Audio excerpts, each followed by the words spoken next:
Welcome back to some more Dark Souls Remastered.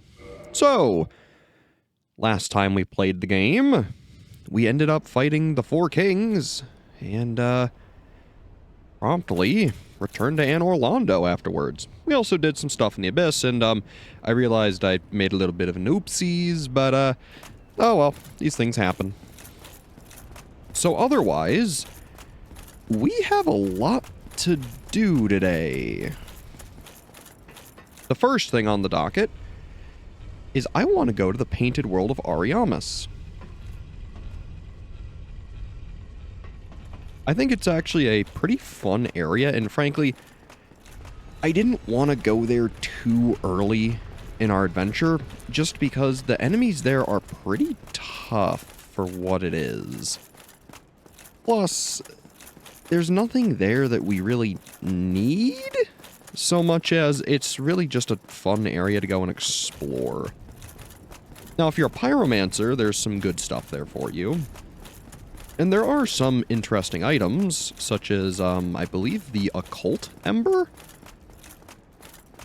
There's also some spells, armor, you know, the whole works, but nothing entirely important for our character, at least not the one I'm playing right now. Otherwise, like, had I normally been playing a character like this, I probably actually would have went to the Grand Archives first, just so that way I could have gotten more powerful spells, namely a better weapon buff. But I figure, seeing as that's pretty much our penultimate upgrade, may as well save it for later.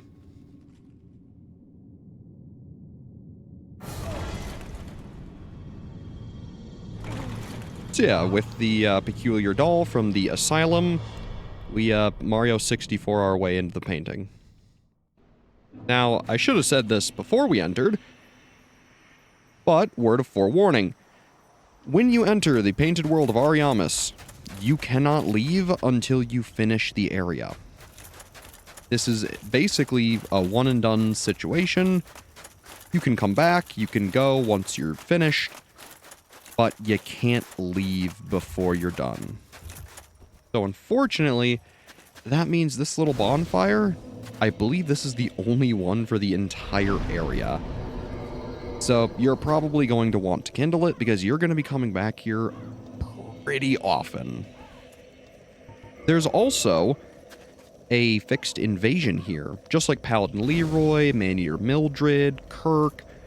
There's another one here that has a very interesting armor set that anyone who's played Demon Souls and any of the other Souls games will recognize. There we go, nice and kindled. And, well, let's begin our journey in. So a lot of the enemies here are just going to be these default pygmies. I say pygmies, the, you know, naked little idiots. While they don't look like they do a lot of damage, they can rack up damage super fast in packs. That's kind of the entire theme of this area, is that while they don't have a lot of health, there's a lot of, you know, weak-looking or deceptively weak enemies, as well as these guys. They have an interesting quirk to them. When you kill them, they inflict you with toxic. They also use pyromancy. So, yeah. If you don't have any blooming moss, this area is going to be tough on you. You'll burn through healing items like it's nobody's business. This is also another reason why I recommended you kindle, because we're gonna need the extra healing. Like I said, the base little guys aren't all that bad. They're nothing you haven't fought before. But the enemies who can inflict toxic and use pyromancies, they are dangerous. Lots of items for us to find. Good stuff, though. Twin humanities, all sorts of really nice things. Oh, hello there. Ooh, albino rat. You don't see those every day. 2 albino rats. Now, I want to say, and I don't really know for certain, but I'm pretty sure this area has a whole lore thing where, like, people who were unwanted or, oh, what is it? Like, heretical were banished here. And that's why one of the bosses, or, well, the boss of the area, is this whole character. One is very pretty, but two, her entire story is kind of obscured by a lot of things. Yeah, see, look at that damage. They rack it up super fast. Yeah. Good old toxic. Gotta love it. If you do light attacks, you can actually roll quick enough to avoid the toxic cloud. So, don't use heavies here. Cut that down for later. And if you notice, there's a bunch of little dudes with spears. Those are a huge reference to Demon Souls' first area boss, the Phalanx. So, it's cool seeing a reference like that. Just like in Undeadburg, these guys still use their same old pack tactics. They hide on ledges, they ambush you wherever they can, they do all sorts of things. Now, remember earlier in the game when we first went down to Blight Town? We saw this same dragon here.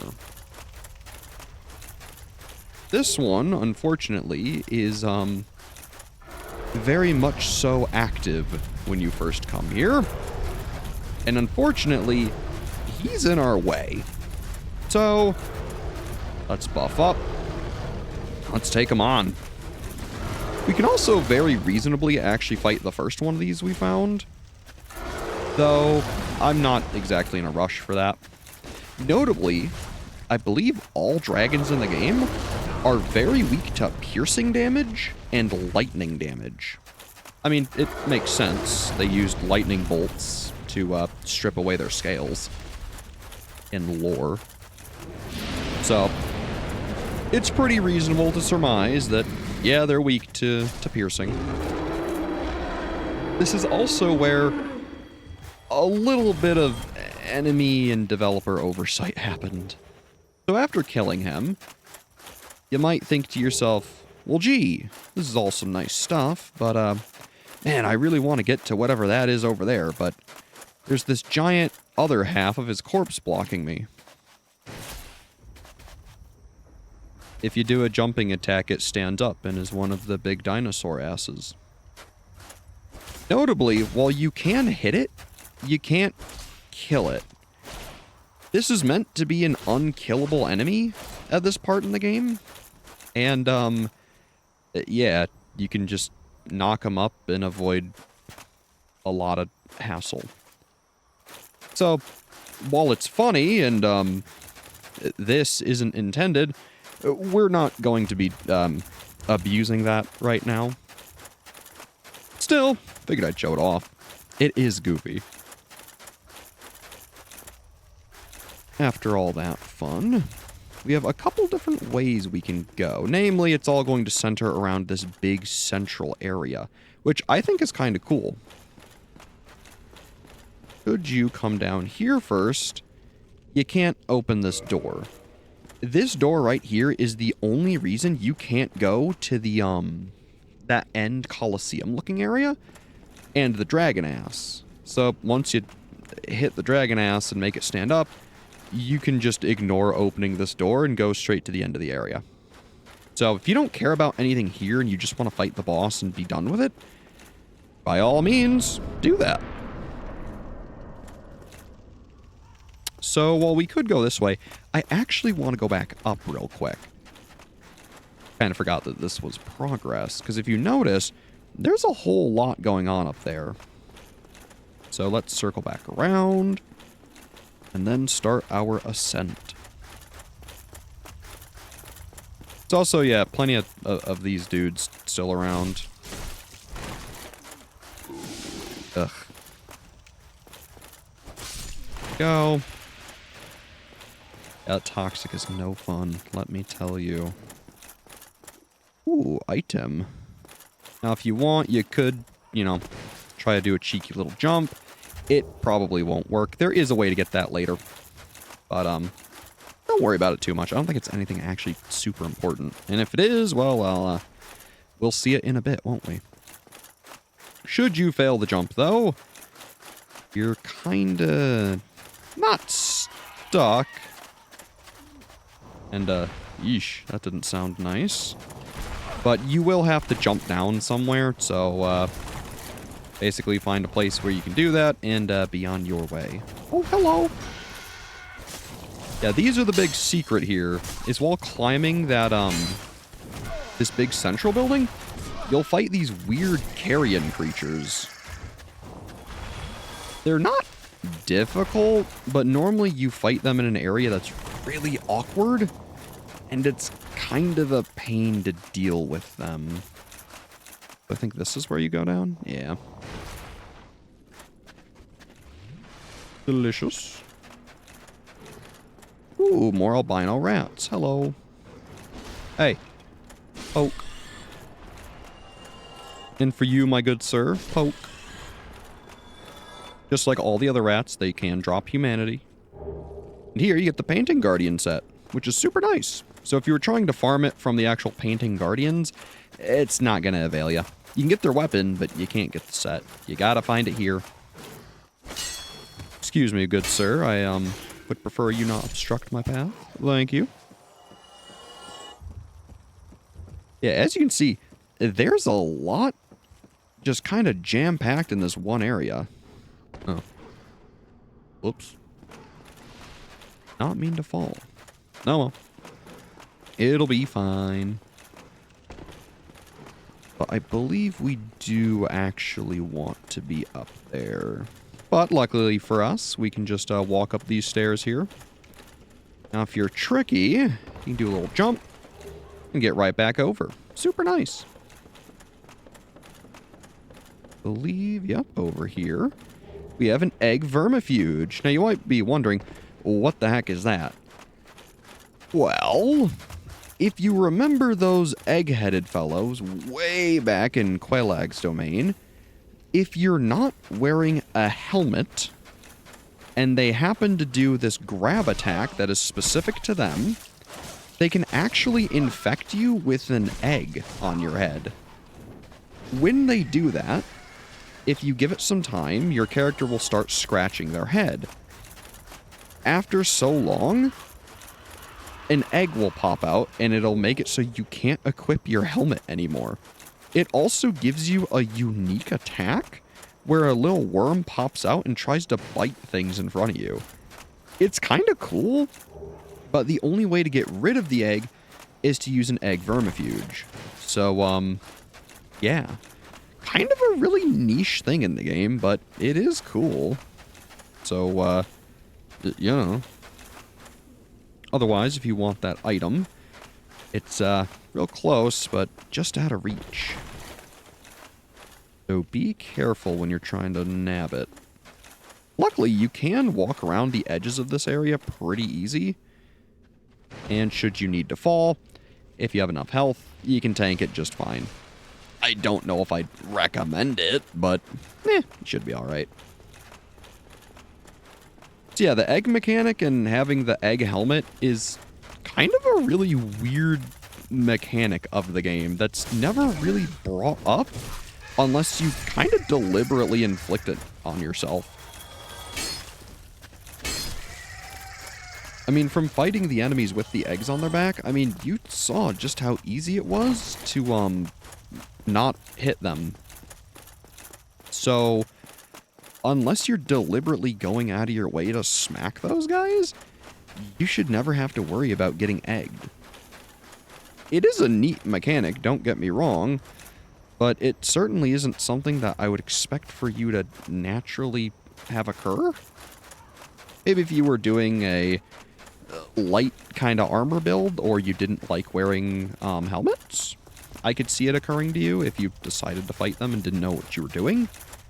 But yeah, super weird mechanic, but I think it's really cool. I mean, cool in the sense that it can happen, not cool in the sense that, you know, literally a parasite is now living on your head. So, you know, it's also kind of gross looking, I'm not gonna lie. Anyways, for our phalanx friends, I'm going to buff up and two-hand our weapon. Now, while you don't need to two-hand, you should be able to just slice right through them. Their shield does take a fair amount of punishment from them. They don't have a whole lot of health. Yeah, and there's the other issue. If we don't two-hand, we can bounce, which I don't want to happen. Notably, these guys don't stay dead, so you can keep fighting them. Interestingly, too, on their model, the actual shield they use is just an enlarged target shield, which is kind of interesting. Grab a nice little... Man, oh, hello. Where did you come from? I thought I killed all of you. Guess not. Well, later, I suppose. Yeah, and there is so much here to explore and find. Like a ring of sacrifice. I think this is actually a really cool portion of the game, because it is entirely optional. You don't have to come here for any reason. In fact, at the point in the game that we're at, we actually could have just gone straight to Seethe and got the last Lord Soul we needed. Ooh, that was risky. I was worried he was going to hit me. Anyways, over here in this giant graveyard area, this is where you need to be human in order to get invaded. So usually... Ow. Yeah, look how much damage that did. Half my health. These enemies can hurt. But once you come down here, grab these items, he should show up behind us somewhere. Sometimes it's a little finicky. There we go. There he is, with his big, goofy hat. Now, for anyone who has played Demon Souls, this is very clearly a reference to the Old Monk headpiece from the Old Monk boss fight, which is a fight in the game where invaders actually are the boss, which is really cool. I don't think it was until Dark Souls 3 when they did another thing like that. So I think it's really cool that they have a reference to that. Otherwise, the actual armor set he was wearing is called the Xanthos set. Also, there's the Acid Surge Pyromancy. The Xanthos set is basically just a huge reference to the Old Monk. And it's actually become a recurring armor set in Dark Souls. Usually, it's signified by its giant, goofy yellow head wrapping, as well as its yellow body garb. Well, hello there, gentlemen. Unfortunately for you, I still have my weapon buff applied. Yeah, I think it's a super fun, goofy set. A lot of people always consider that the Pyromancer set. So while there is, you know, what's-his-face, Laurentius and the actual Pyromancer armor, in a lot of people's head, that's the real Pyromancer stuff. Also, I know you missed them, so say hello to Bone Wheel Skeletons again. I want to say they're a little tougher here. And, otherwise I don't think they're as bad. But they are down here, so, you know. I know a lot of people, yeah, really hate these dudes. So, it's fun that they're in 2 areas in the game, not just the one. But I mean, where else would you have realistically put these guys? I think it makes for a fun challenge. Putting them in a dark, dank area. It fits. Goodbye. Darn, no shield. Now, in order to progress, you actually need to come down here and pull this crank, which is kind of weird. But, once you pull it, the little statue turns.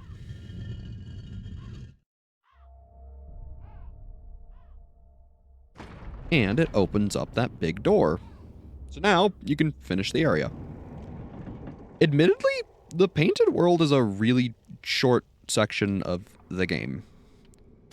I feel it's kind of padded by the difficulty being somewhat high, let's say. Whew. And, you know, a lot of secret things like this being just super hidden. But past that, I don't think any of the enemies are all that difficult. Ooh, also, the bone wheel shield. Oh, we did get it. That's super fun. But yeah, I think it's a super neat area. Also, you get the annex key, which we definitely want. You're going to want to grab that key for later, because it'll actually let you go through a door that's coming up here.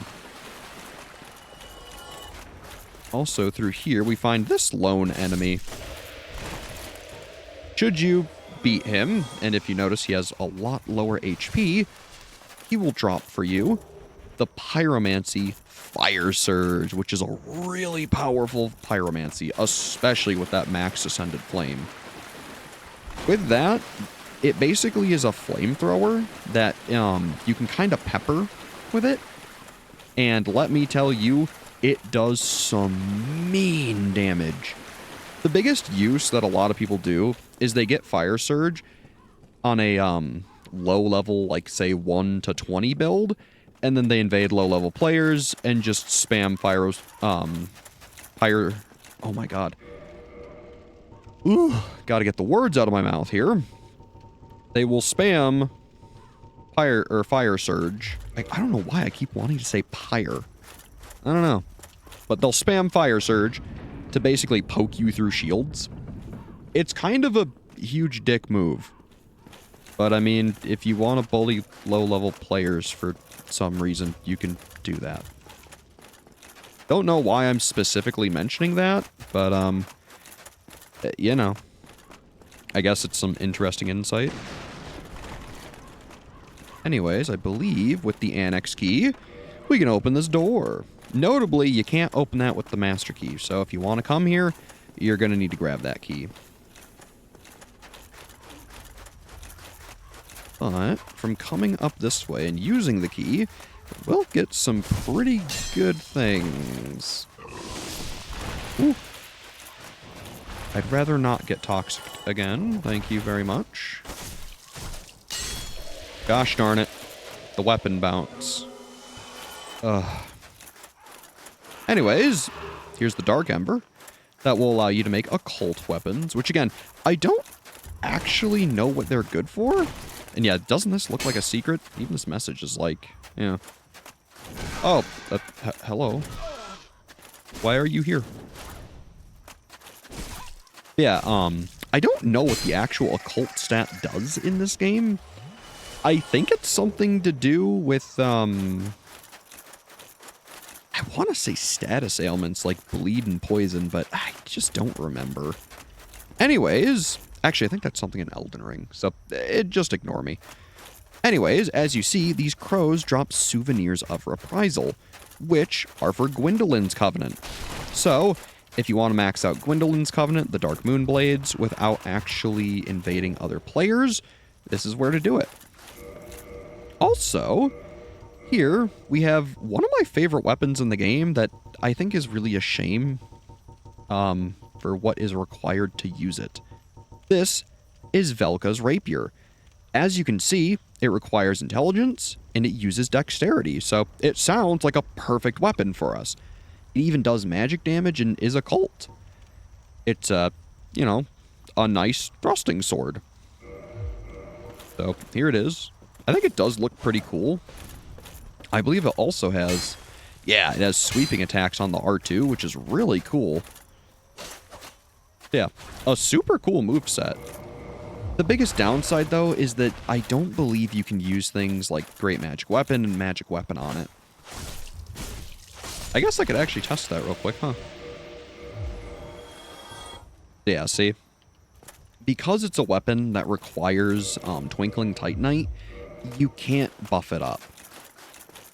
Basically, any weapons that require Twinkling Titanite or Dragon Scales, you can't buff and infuse like that. Ooh, also the Black Cleric stuff. I love how the robe of that looks. Yeah, once you've done all that and got all the items, that's basically everything here. You're intended to go on the below path and fight a whole bunch of enemies in order to get to this big old Coliseum, but we're just gonna take Dragon Ass Avenue because it's easy. So thank you, Oversight. And who knows, maybe they intended for it, but I don't know. Yeah, see, look at all these dudes. There's actually really not all that many. I want to say there's a knight or something that drops down somewhere. But, we don't care. So, when you're ready, head on in. Say hello to Priscilla the Crossbreed. If you notice, she's not actually hostile. Who art thou? One of us thou art not. If thou hast misstepped into this world, plunge down from the plank and hurry home. If thou seekest I, thine desires shall be requited not. So yeah, even when you've come all this way, even when you've done everything, you don't actually have to fight her. If you notice, she has dragon eyes. This is the crossbreed Priscilla. She also has, unfortunately, a dragon tail. You know what that means. I expected as much from thee. We're gonna need that tail weapon, Priscilla. Now, she has a very unique mechanic. She will become invisible. You can note where she is based on her footsteps. The biggest thing that it's kind of an issue with her fight is that, there you go, you need to cut off her tail to get her dagger. That's mainly important if you're trying to get all the achievements, but otherwise, she's not that hard, and frankly, I always feel really bad about killing her. So, you know. Now, weirdly enough, before you go, save and quit the game right here. When you do that, and you load back in, if you have killed King Jeremiah, it will spawn a corpse here. On the corpse is the Xanthos set, which again is super goofy looking. So if you want the armor, here it is. Notably, it's not bad. It's, you know, kind of funny. No one knows where it came from. Well, luckily for you, I explained that. But yeah, if you want to look like this, feel free. Personally, I'm not going to be wearing it. I'm going to keep on our Mask of the Mother for extra HP. But yeah, that's the entirety of the Painted World. Short, sweet, and pretty good stuff. So, I'm a big fan. And man, this would be terrifying. I like how even the character has a little bit of hesitation. Whee!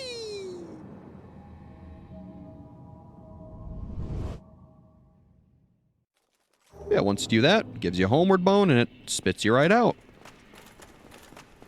So yeah, that's pretty cool. Basically, I always looked at the Painted World as a fun little getaway from everything else. Notably, you can be invaded there like normal, but a lot of people usually don't invade in that area, so I don't find it's usually a huge issue.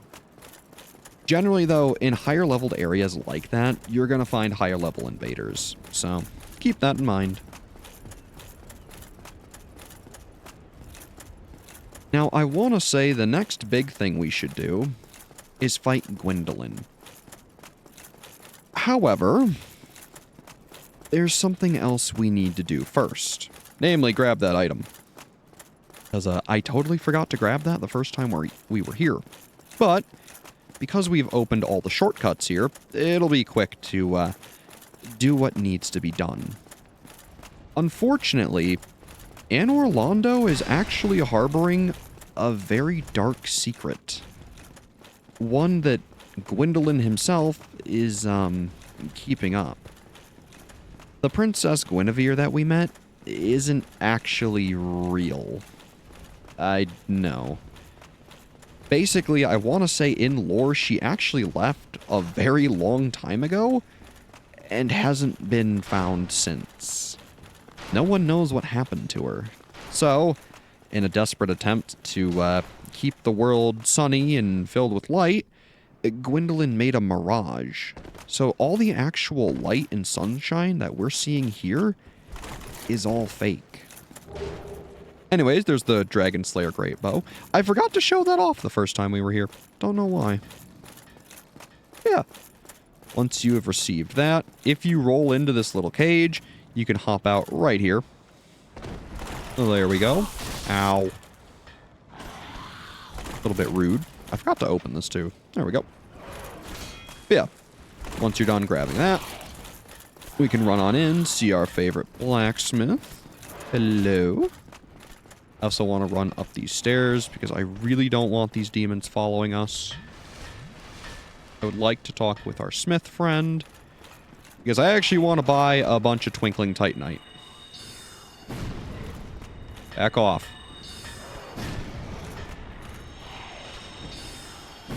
Go. One more for ya. Hello, buddy. You sure are. But let's purchase all the twinkling titanite that we can, all the large titanite, all the small titanite. And then otherwise, I actually want to reinforce some armor because we just got the black cleric set. Well, I don't plan on using all of the set. I do like the robe a lot, so I'm just going to upgrade that. Now, notably, in order to fully upgrade Twinkling Titanite gear, you actually don't need a slab in this game. So it's actually fairly cheap. If you have Twinkling Titanite gear, although you can't buff it, this smith will allow you to fully upgrade stuff by just himself, which is pretty insane. So yeah, see, I love this look. It's so cool. It reminds me of something out of, like, Bloodborne. Otherwise, I think let's try to mix and match, shall we? How about the black iron? Wear that? We can. It actually looks pretty alright. So, I guess let's upgrade that. Not weapon armor. There we go. I think I scrolled way too far down. Typical. Let's see, where is it? I will say that's one thing Dark Souls does a lot better later. Oh, even the black iron is Twinkling Titanite. Oh, that's amazing. Yeah, we're getting some huge upgrades then.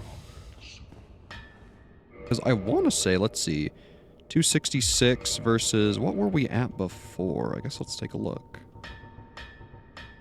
About 266, 296 versus, what, Traveler's Man shit? 256. So yeah, it's actually overall better for us. And I think it looks a lot cooler. That might just be me, but, is what it is. Roll back down, put on that, there we go. Now, while that is going to completely destroy our poise stat, admittedly, I haven't really been relying on poise throughout the game, so whatever. Still, now that we've gotten ourselves outfitted and become a black cleric, essentially, despite using spells, we are going to go dispel the illusion. Now, interestingly, the illusion exists separately from Gwendolyn. While he is the one who made the illusion, it actually persists despite his death. So even if you don't undo it, it'll still stick around if you don't kill him. Or if you do kill him, I mean. So yeah, kind of interesting. It's also neat here, I didn't talk about this.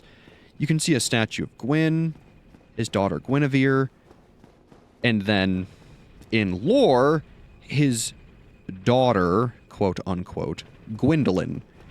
Gwendolyn's actually a boy. So, you know, born male, raised female, keep up appearances, yada yada yada. You see it all throughout all sorts of media. Bridget's a good example from Guilty Gear. Vivian from Paper Mario Thousand Year Door, another wonderful example. It happens. So, you know.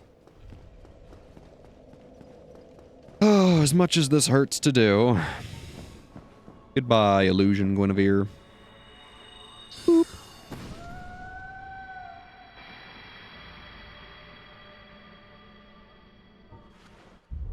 When you do that... That tarnisheth the godmother's image. I am Gwendolyn. And thy transgression shall not go unpunished. Thou shalt perish in the twilight of Anor Londo. Yeah. Welcome to the true Anor Londo. This is actually what this area is like. So notably, the big reason you, I guess, would want to do this is just to know to go fight Gwendolyn. There's no actual real reason to do this other than just changing the scenery, basically. I don't believe any other enemies spawn. There's no big difference, except there's these. So down here, there's these guys. For whatever reason, turning out the lights spawns these two NPCs. So while most other enemies aren't going to be different, these guys will. Ow. They do a fair amount of damage. So, you know, maybe don't get cocky. But, oh. You know, I didn't think bouncing off his shield would kill us. I was wrong.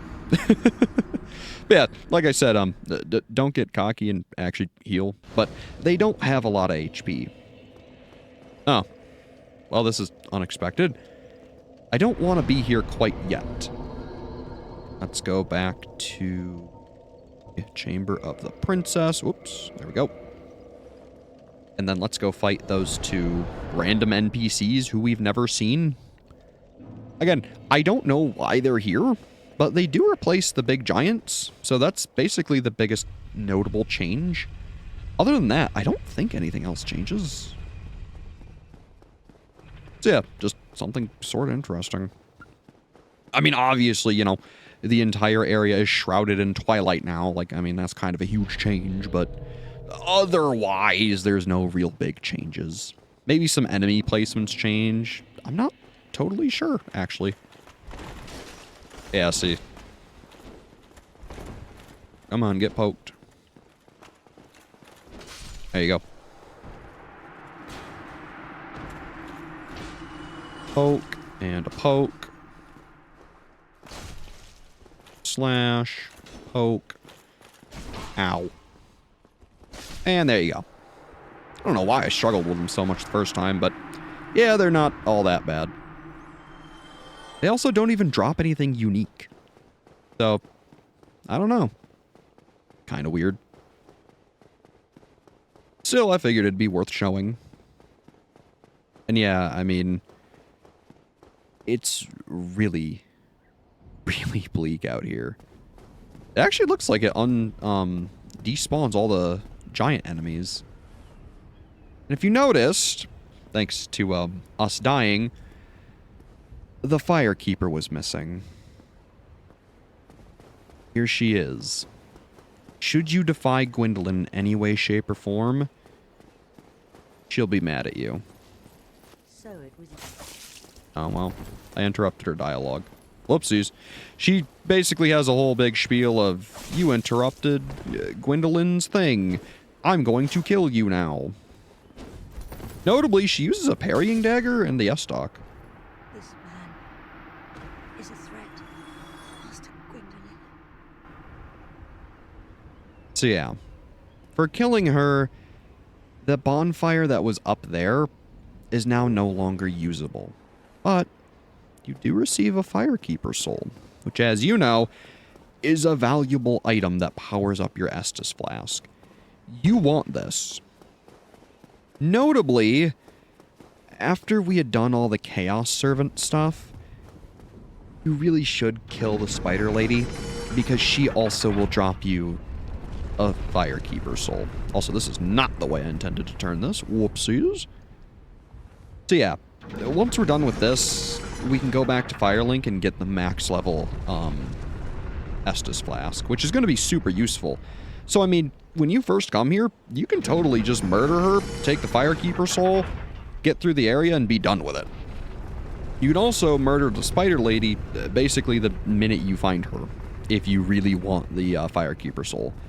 By doing that, you can have a +5 Estus Flask incredibly early in the game. I mean, you know, pre-Lord Vessel. Like, it's kind of crazy. At least, you know, pre-placing the Lord Vessel.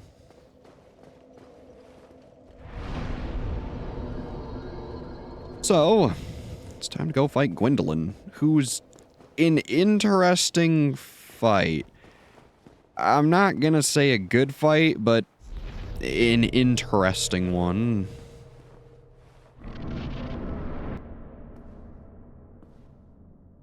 Heretic. Yeah, that's us. First thou offendeth the Godmother, and now thou see fit to trample upon the tomb of the great Lord. I am the dark sun, Gwendolyn. Let the atonement for thy felonies commence. So yeah, he's not exactly happy about us doing things. There he is. Now, he's going to use a variety of different attacks. He has a bow and a lot of, powerful magic. Most of it can be completely cheesed by just standing at a pillar and, rolling at the right time. I'm obviously doing a terrible job at showing this. Yeah, see, there's the bow attack. I just wanted to show you what it looks like, of course. But ideally, when you get close to him, you want him to do that bow attack. That's going to buy you the time you need in order to get up to him. This attack isn't super ideal, because his whole gimmick... Oh my goodness, that does way more damage than I remember.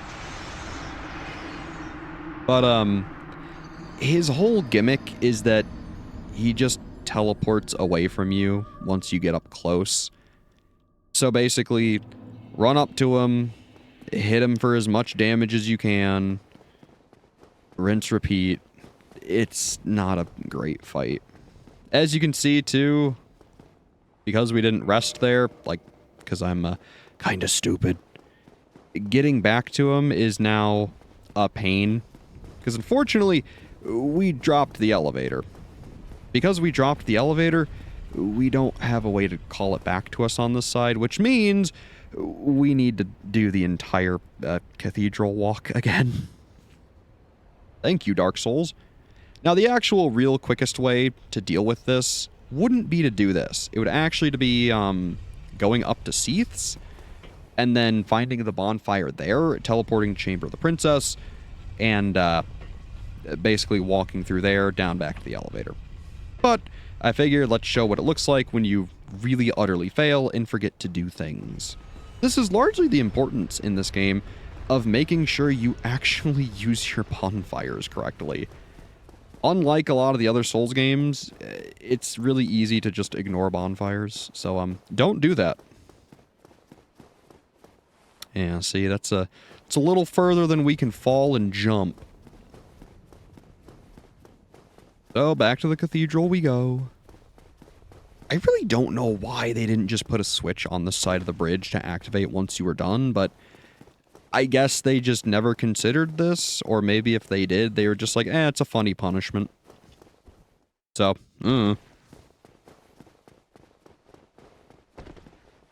Still, we've seen it all before. Nothing we can't handle. I don't think I'm going to be as, slow going across this, because really, you can actually clear this pretty darn fast. It's just, you know, most people going through it the first time do it really slow, because the Guardians are, they're scary. If you know what you're doing, though, I mean, clearly you can just walk right across, and it's not a big deal. That's not ideal. But, alright. Have a good one. Yeah, once you make it across, pull the lever, yada yada, you have seen it before. But still, it adds a bit of excitement to this, doesn't it?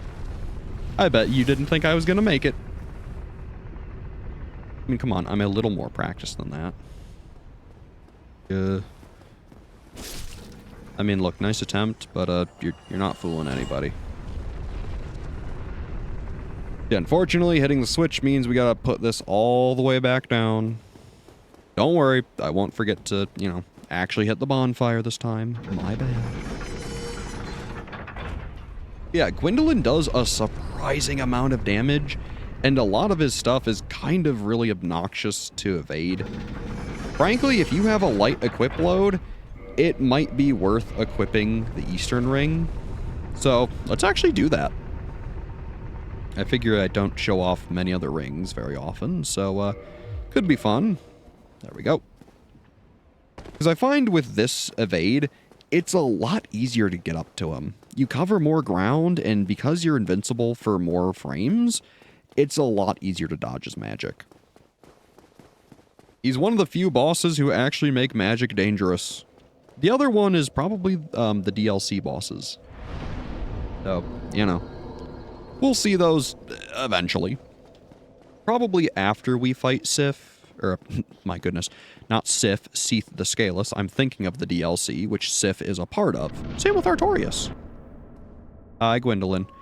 Now, unfortunately, every single time you die to Gwendolyn, you must watch that cutscene again. So, it's kind of an aggravating punishment. So, here they come. Simply roll. Ow. Arrows are annoying. See, now he's doing the arrow attack. That's what I wanted last time. Gonna do the big one. Alright, cool. So yeah, see, you get up to him, he teleports away. Rinse, repeat, this is your entire boss fight. Admittedly, I'm not a super huge fan of this fight, but it is what it is. Whew. Usually you can get a good 3 hits in on him if you're using a fast weapon. If you're using a slow weapon, God help you. I mean, this fight's going to be agony. We're actually getting really lucky and he's just spamming the bow, which is kind of ideal. Yeah, see, sometimes he'll teleport early and you'll get 1 hit. If you're lucky, he'll use the bow when you're up close to him, and he has to do the entire animation of coming back down again. That's honestly what you really want. So if you want, you can try to bait it out. Kind of like that. Hit him with as much as you can. Oh, I would have finished it if I actually did light attacks there. Oh well. No. We're good. This is the other attack I like him spamming. On that first one, we got really unlucky with him just using all those little ones. Oh, heretic, swathed in dark, an eternal curse upon thee. Yeah. For beating Gwendolyn, it'll undo the illusion of this hallway, and you can go right on into the tomb. They might be wondering, why do I want to do this? What's the point? Well, the big point is, one, you can get the soul of Gwendolyn, so you can make his bow, and I think a catalyst. You get 40,000 souls. And of course, receive this treasure chest, which has the Miracle Sunlight Blade. If you're using Miracles and the Faith stat, that is the second best buff in the game. I believe it applies lightning damage to your weapon. I think. I might be wrong. But I think it does. Point is, it's a really good buff if you're using Miracles. So yeah, there it is. It does require 30 faith, so it's a little more intense than, say, Great Magic Weapon. But, the scaling is just as good. I think it gives you 2 uses? It's 2 or 1. I don't really remember which. I guess we can check real quick. It gives you 1. So yeah, it's a one-time use buff. It gives you some pretty darn good damage. And frankly, it's a pretty great thing to have. Now, the biggest downside to this is, should you kill Gwendolyn and you haven't joined his covenant, you lock yourself out of being a Dark Moonblade. Because of that, you can't receive the best miracle buff in the game, Dark Moonblade. Dark Moonblade is special in the fact that it applies magic damage to your weapon and is a miracle. So with 30 faith, you can have better magic damage than what we even have with Great Magic Weapon. The unique property of it, too, is that it actually scales with your devotion to the Covenant. So I believe after 30 Souvenirs of Reprisal, it does the most damage of any buff in the game, which is kind of insane. So not only is it super hidden in a Covenant that you may never find, It also requires you doing a fair amount of either online play or crow farming. And then, you know, you have to be a faith build to use it using a non-Twinkling Titanite or Dragon weapon. Kind of a lot of requirements. But, I mean, for anyone who's seen any Dark Souls content throughout the years, especially in their earlier days of YouTube, you may or may not be familiar with Ouroboros, who is kind of famous for making the Dark Moon Blade Falchion build, which was kind of one of the best builds to ever happen because the damage output on it was insane. I think you could four-shot even the tankiest people in PvP. It was crazy. It also made for some really fun videos. So yeah, it's a really good buff with quite a popular history thanks to quite a few people on YouTube. So that's cool. Anyways, once you're done with all the nerd talk, let's head up to Seethe the Scaleless arena. And let me tell you, we got a whole lot to do here. This is a large portion of the game. And if you notice, Seethe actually invested in butt armor for his pigs. So gone are the days of being able to stab Piggy in the butt. So, you know, if you were hoping to use that same strategy, it's not going to work against these hogs. Were you, I'd recommend two-handing your weapon, buffing up, and just kind of poking them over and over again. If you have a good enough strength stat, you won't bounce, but we kind of got nothing for strength. So, oh well. Yeah, see. We really struggle with these piggies. And frankly, they're not a super easy enemy. So, kind of is what it is. If you have black fire bombs or pyromancy, notably, they're really weak to fire. So, use it up. I want to say there's even another pig, so let's put my money where my mouth is, huh? If I can find the fire bombs. Gosh, we have so many items now. There we go. Also put those on. And I believe piggy number 2 is right around the corner. Yeah, it's funny. It's funny I say cut the nerd talk and then we're literally going to, you know, the nerd magic area. Kind of funny. Excuse me, Mr. Piggy. Have a bomb. I lied. I guess these ones aren't that weak to fire. The first one is. But I mean, largely, if you don't want to fight them, then you really don't have to. There's no big reward for killing them. I think they can drop the pig helmet, which is kind of funny, but it's not exceptionally good. It weighs a lot. Poise is okay. Defense is kind of middling. But it is a funny drop, so, you know, if you want to try to get it, these are probably your best piggies to try to farm it.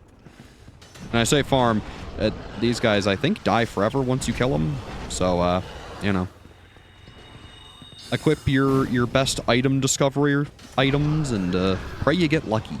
And if you don't, well, New Game Plus will have you covered, hopefully. Notably, you can get the helmet from the first boar we encountered. We just weren't lucky. Ow. Excuse me, Mr. Piggy. There we go. So yeah, they're not all that bad. They're just kind of annoying. Hey, and there it is. Fangboar helmet. So yeah, not so bad. And once you get past the devilish hogs, you can rest at this bonfire. Now, while I don't know if I would recommend kindling this one, it's still pretty useful. So, I have the humanity, may as well. Give it a nice little kindle. And another one. And then finally, once more with feeling, a kindle. Very nice. After all that, we should be nice and ready to face what's ahead of us. Otherwise, I'm going to take off the ring, put on the Lingering Dragon Crest ring. Let's head on up. Now, the biggest thing I'm going to mention here is that this is the magic area. So if you're relying on sorcery damage or magic damage, you're probably going to struggle here. Kind of like if you were using pyromancies, you would have struggled in the demon ruins. If you're using miracles, you'll probably struggle in other places as well that I can't even think of. Granted, there's not many offensive miracles, so eh. Yeah, these guys are annoying. If you notice, they're made of crystal. So, you know. You not, buddy. Thank you. Also, I realized I never went back and upgraded my flask. Oh well. Boop. Yeah, see this golem here? He is unique. Should you defeat this golem, he should give you the broken pendant. This is the item you need to enter the DLC. Once you've retrieved the broken pendant, go back to where you found Dusk of Ulasil in the yellow golem, and there will be a portal there now. So yeah, it took a long time, but we can now finally start the DLC. Kind of ridiculous, huh? Also, there's these Trident Channeler guys. They're kind of going to be all over this place, because it's a giant library with books and knowledge. So, of course, the magic-using enemies are going to be here. Ooh, hello there. Hiding under the staircase, are we? Cheeky. Now, I want to say all of these guys here are actually weak to strike damage based on the fact they're crystal. Kind of similar to skeletons. So if you're doing a strength build, say using like the Great Club, you'll be doing really good damage here. But if you're using slashing, piercing, or magic, don't expect your stuff to be doing, you know, hundreds and hundreds of damage like we've seen in the past. There's a good example of the level geometry getting in your way. I want to say notably they're more resistant to slashing damage than they are piercing. But it's still noticeable that, you know, they can take a fair bit of punishment. Well, hello there. Also, we get some nice twinkling titanite. Ooh, and yeah, these guys can sometimes drop crystal straight swords. Like I've talked about in the past, crystal weapons are niche.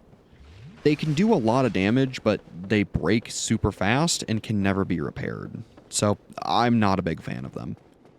Notably, if you're doing PvP, it's actually kind of a good idea to get a whole bunch of the same weapon you want.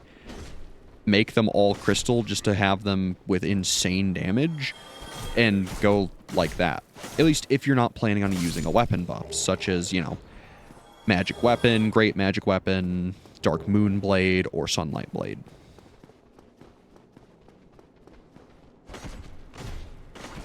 Yeah, if you're just going for raw damage and you don't care about weapon durability, go crazy.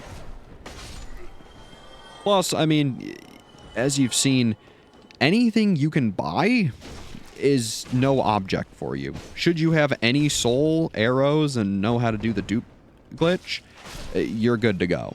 You have infinite money, basically. You can buy several different things from several different merchants and basically buy everything you could ever need to fully upgrade them.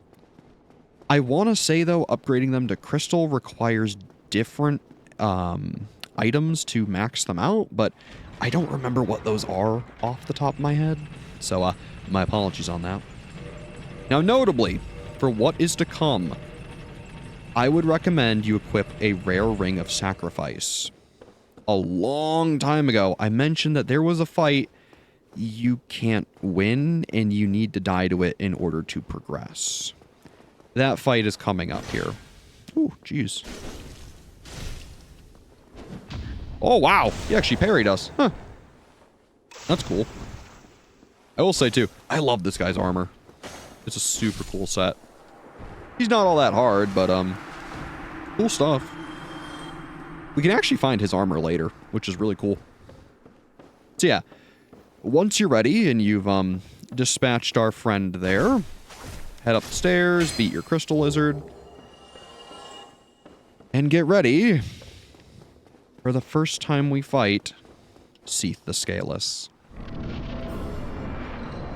Notably, he's up on this little platform. There are cursed statues, and frankly, we can't really hurt him. If you notice, any damage we do instantly gets regenerated. Even if you were to, say, have a bow, you can't really do much to him. So yeah, your only choice is to die in this fight. In order to progress, you must die to Seethe the Scaleless here. Depending on what your curse resistance is, you're either going to get cursed first, or you'll die to the damage. In our case, we have good enough curse resistance, which is kind of why I wanted to upgrade the Black Cleric Cloak. So, it wasn't, you know, a big deal. We could have used a normal Ring of Sacrifice, but this is why I recommended equipping it. If you happen to die to curse, that'll prevent you from being cursed. So there you go. Just make sure you actually equip a ring afterwards. Go back to our lingering one. And if you notice too, for us dying with the rare ring, we actually remained human, which saves us a humanity to help kindle this bonfire. Which, let me tell you, you're going to want to kindle this one. The area up ahead is kind of annoying. Also too, there's no other way to get here unless you die to Seethe the Scaleless there. Kind of rude of them to do it like that, but well, it is what it is. I guess they figured you'd try over and over again, and eventually you'd die to him and be brought here. So when you want to break out of your jail cell, kill the snake, and you can open the door. Luckily, these guys didn't decide to be rude to their new prisoner friend. But yeah, this whole part isn't all that bad. Interesting for sure, but not that bad.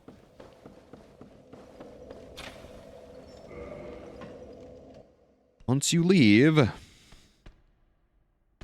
they're gonna start the music.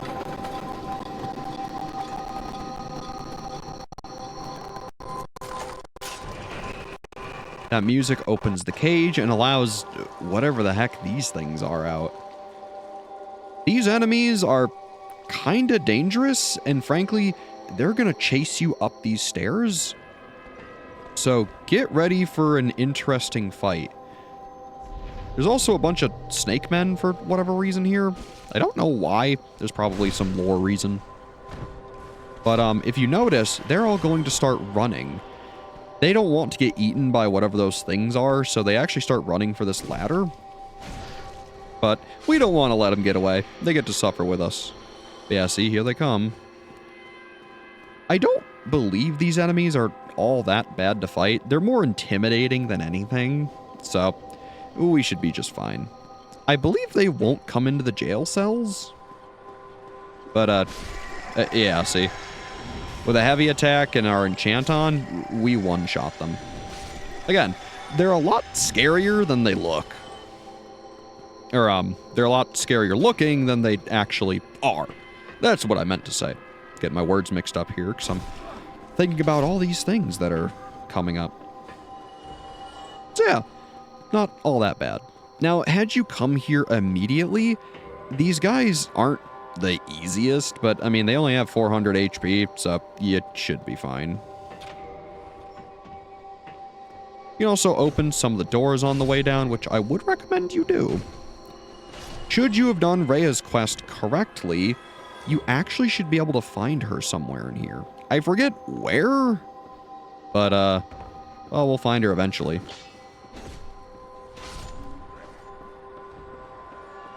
Ooh, prison extra key. That sounds nice. Hi there, squid fellows. Yeah, see, even without our buff, we almost one-shot them. They also have very low poise, so I wouldn't worry about them too much. Now, earlier, I had mentioned that you can get a Firekeeper soul for killing the spider lady, but coming up here, you actually can find one in the world. So I want to say the only intended Firekeeper for you to kill is actually the one with Gwendolyn. And hey, it's Big Hat Logan. Hey there, buddy. Also, if you notice, there's two very powerful ones right here. I believe these two drop items. So yeah, the Miracle Soothing Sunlight and Bountiful Sunlight. Kind of weird. Anyways, hey Logan. Hello again.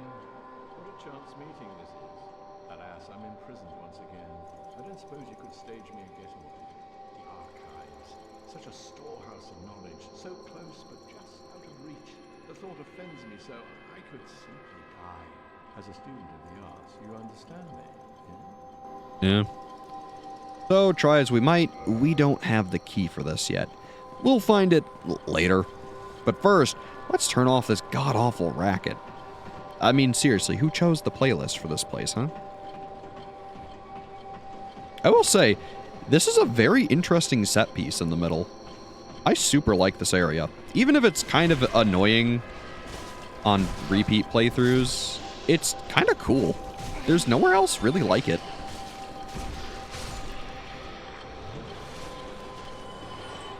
Alright, listen here, Mr. Snake. I had enough of you at Sen's Fortress, so, you can go bye-bye now. Anyways, down here, you receive the Archive Tower Giant Door Key. Very useful. And, off you go. Oh, thank goodness.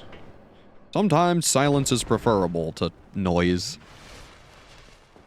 Now, like, if it was like the hum and whir of cogs and machines, that maybe could have been cool. But that weird music, ugh, it's not for me. My guess is that it's some sort of, like, dinner bell, essentially. So, maybe they use it to scare prisoners. I have no idea. Point is, I'm not a fan of it. So yeah, once we've cleared all this out, the walk back up, pretty peaceful. Ah. So here's the ultimate fate of Rhea. Should Petrus not kill her, she ends up here as a hollow. It's kind of sad, but that's the end of her quest. Drops of Humanity and the Ivory Talisman. I believe that is the strongest talisman in the game if you have really high faith. I don't remember the exact requirements, but it is pretty good from what I remember. And if you saw that item down there, you're probably thinking to yourself, how in the hell do I get that? Ooh, the Man Serpent Greatsword, that's cool. Well, turns out there's actually some tricky stuff you gotta do. Remember that locked door that was way over here? I believe with the extra key, you just pop it on open. After that, simply fall on down, grab your item, you're good to go. It's just a soul of a brave warrior, so I mean, it's nothing, you know, all that crazy, but, you know, it's there, so may as well grab it. The biggest downside is that by grabbing that, you're gonna have to walk all the way back up again, so, if you don't care about the money, then, keep on moving. If you do care, or you don't want to see the item just sitting there, I'd grab it. So yeah, we'll be back later to, free our good friend Big Hat Logan. And I especially am interested in freeing him. He has something I have wanted since the start of the game. Unfortunately, though, he has to come all the way here and learn about all this crystal magic and stuff in order to actually give us what we want, but the wait will be well worth it. Ironic that, you know, after this, we kind of have 2 areas left before, we do the DLC. So, is what it is. But I also think that we kind of did these in order of what I thought was kind of the worst to best. Obviously, I'm really not a big fan of the Bed of Chaos. I think I've talked about that more than enough. But, admittedly, I don't think Nito and the Catacombs are all that bad, especially if you do them a little earlier in the game and kind of progressively come back. In the same vein, I don't think that oh, that got me killed. Whoops. Admittedly, I don't think the 4 Kings are bad at all. I mean, obviously, I showed you just how, you know, easy they are with Havel's armor, so if you go there almost immediately after you get the Lord Vessel, but before placing it, you can kill them very easily, especially if you're using Pyromancy. Plus, there's all the really good upgrades down there, so maybe you should have gone there first instead of Bed of Chaos, but the big thing with Bed of Chaos is that you don't need a good weapon to fight it. So, Nito, sure, it would have helped, but again, I was kind of relying more on magic than anything, so I think it worked out. Ooh, and here you get all the maiden stuff, which is cool. You also get the white seance ring, which I want to say boosts miracles. I think. It's been a minute. Well, I guess let's take a look. Oh, no. It gives you more attunement slots. So yeah, between the Dark Moon Seance Ring and the White Seance Ring, you can get 2 free attunement slots. So even if you aren't, you know, investing in attunement, or any stats for that matter, you can still be a master level pyromancer. I mean, really, it really is just the easy I win button. Am I condoning it? Maybe not. But it is there, and if you do legitimately work for it, don't let me stop you. It's there for a reason. Frankly, I'm a firm believer of the, if it's in a game, use it, so long as it's not, you know, a game-breaking glitch or exploit. But I mean, if it's, you know, a weapon in some online game or a character who's really powerful, I mean, obviously whoever made the game put them in there for a reason, even if their reason maybe isn't the best, or if they haven't, you know, fixed something inherently overpowered. Well, you know, point is, it's not, you know, it's not the end of the world that pyromancy is so strong in this game. And even then, like I said, later parts of the game, they really punish you if all you're using is pyromancy, because they give a lot of things really good fire resistance. So it obviously takes a little more than just, you know, a flame to kill everything in the game, but I mean, it can get you through 90% of the game just fine. Hi there. Also, too, for breaking out of the giant prison, I think it's the Archive Prison, I think is the name of it. I might be wrong on that, but point is, for breaking out, you actually get to explore the upper levels of the Archive. This place is, admittedly huge. Luckily, I think it's largely only 3 floors you actually explore, so it's not all that bad, but some of these, staircase puzzles can be kind of annoying. Not hard, just annoying. Excuse me, my good sir. Your backstab. Bit rude. You may have a backstab as well. Oh good, another longbow. Yeah, these guys like to drop their weapons fairly often. It helps that we have 5 humanity, but, I mean, look for yourself. Like, they're dropping them pretty frequently. Ow. Also, their arrows are no joke. For whatever reason, they made these guys pretty tough. Also, I love this mechanic of, like, the swinging staircases. It's so cool. Imagine coming to a library actually like this. It'd be awesome. It'd probably be a bunch of huge safety concerns, but still, it'd be really cool to see it like this. Yeah, nothing over here. And then we already checked over there. We did not check down here, though. This is why this area is a little annoying. Sometimes it's hard to remember which floors you've been on each side and which ones you haven't.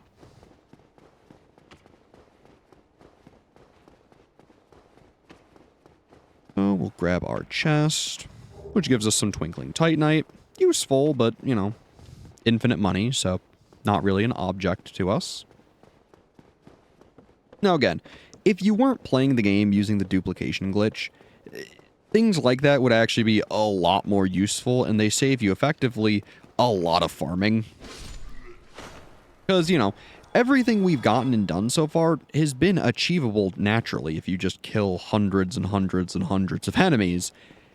It's just, that's really slow, and for a playthrough like this, I really didn't want to sit there and kill hundreds and hundreds and hundreds of enemies.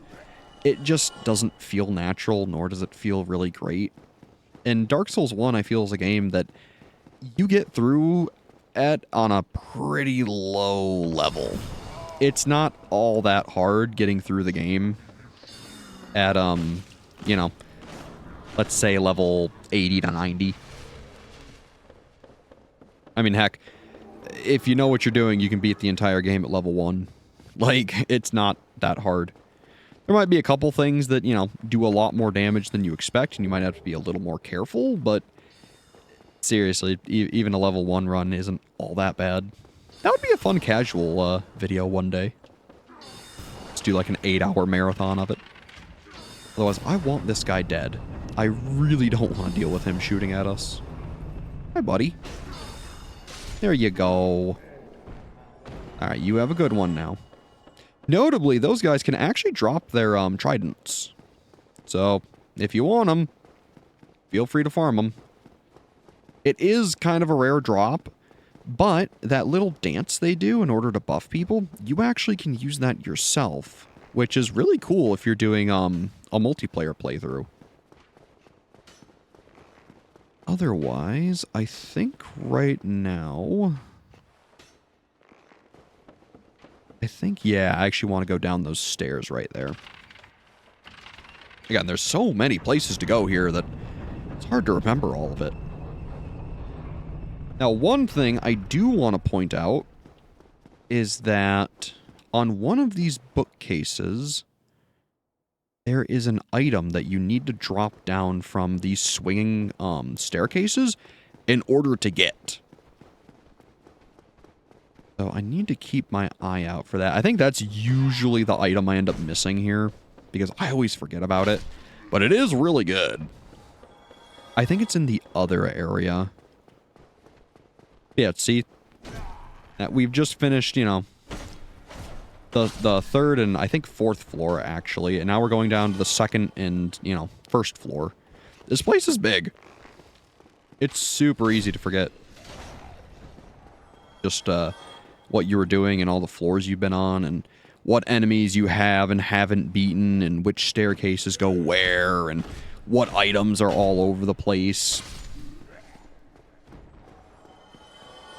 Obviously, so long as you're thorough and just looking around and using your eyes, you shouldn't have too much of a problem, but it can be a little confusing. So yeah, this is where we actually took the elevator to go up to Seethe. If we were to go up there now, I believe he's not there? I don't super remember. I guess we can go check it. Once this is back. So sure, why not? Let's go check it. Let's go see if our good buddy Seethe the Scaleless is in. Yeah, see that chest down there? You have to fall off of that rotating staircase in order to grab that. So, a little scary, admittedly. And let's go see, is our good buddy Seethe in? If he is, do not go in. You will just have to either homeward bone out or die to him again. Yeah, he's still here. So, as long as that white fog is there, I wouldn't even bother coming back up here. We will be back for something a little later, though. So, keep that in mind. Dum-dum-dum-dee. Back down the stairs we go with we.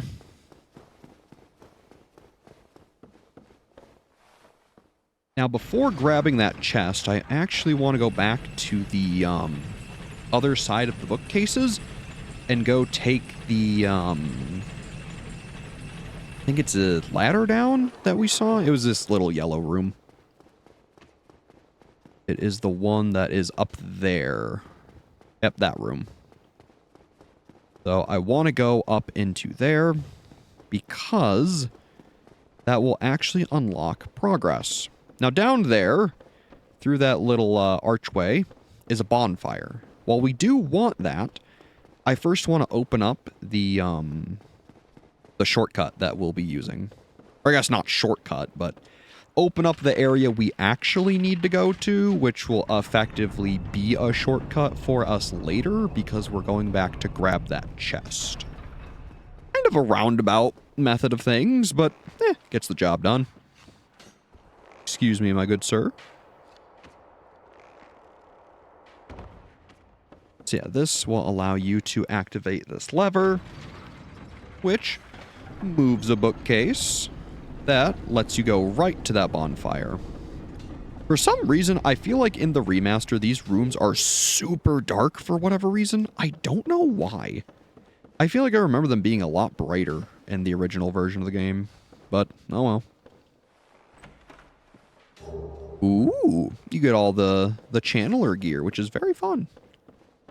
Naughty little mimic, huh? Well, we know what to do with those, don't we? Poke, and a poke, and a poke, and a poke. There you go, nice and easy. Ooh, there's a rare item, the Symbol of Avarice. Sometimes when you kill a mimic, they will drop that. It's a unique headpiece that increases your soul discovery as well as your item discovery. By equipping that, you'll slowly lose HP, but it makes it easier for you to farm things.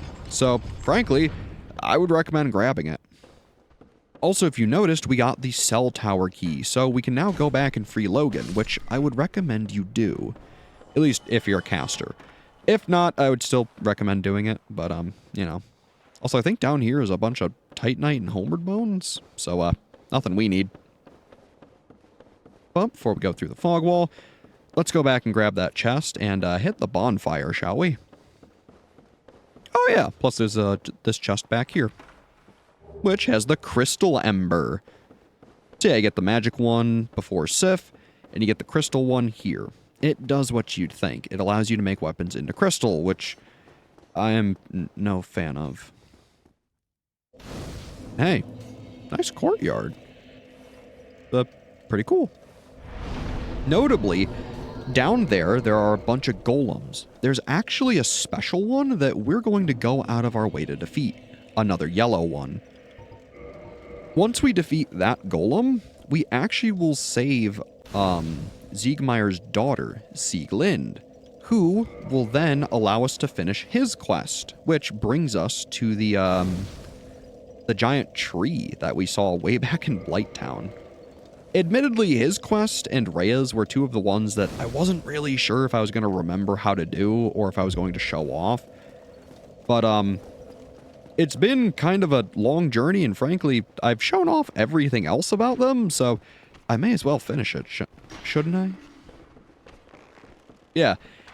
As you can see, there's a lot of weird and random steps to both of their quest lines that, frankly, are super easy to miss.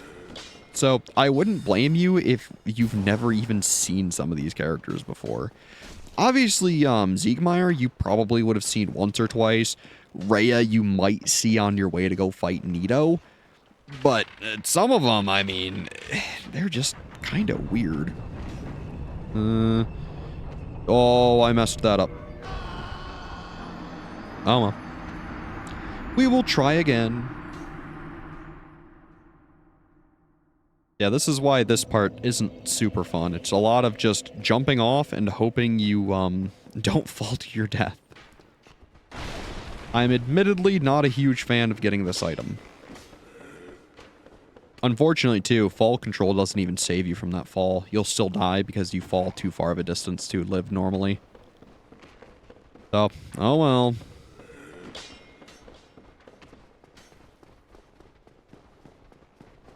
Now, the biggest issue about doing that is that we, spun the staircase.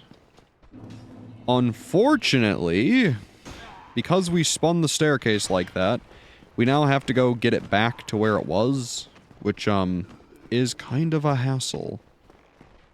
Because I don't believe there's a switch down here that allows you to call it back.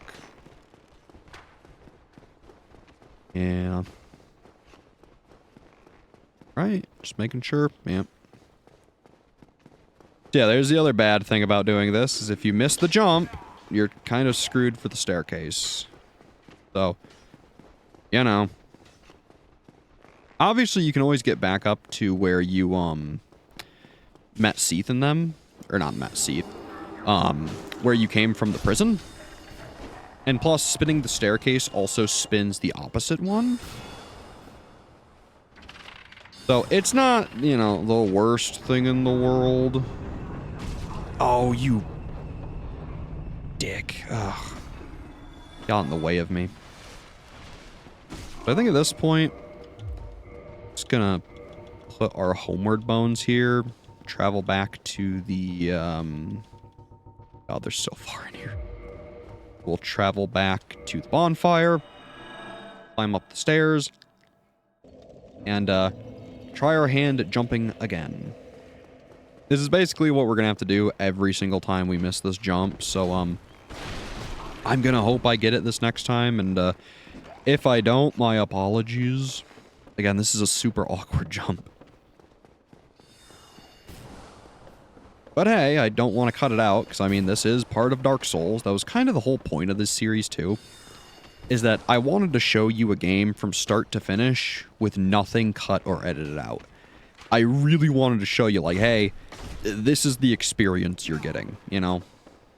Through and through. Go. And let's... I did it again. I did it the exact same way. The exact same way. Oh, you think I'd learn. But no. But no. You think I'd get good at it.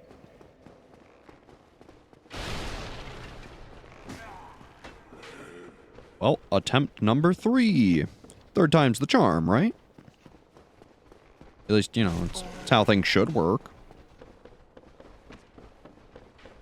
Excuse me, gentlemen. I need your finest elevator spin. Notably, though, if you, are trying to get the Chandler's Trident, killing this guy every single time you, mess this up and have to come back is a pretty good way to try to farm the weapon. So, that's cool.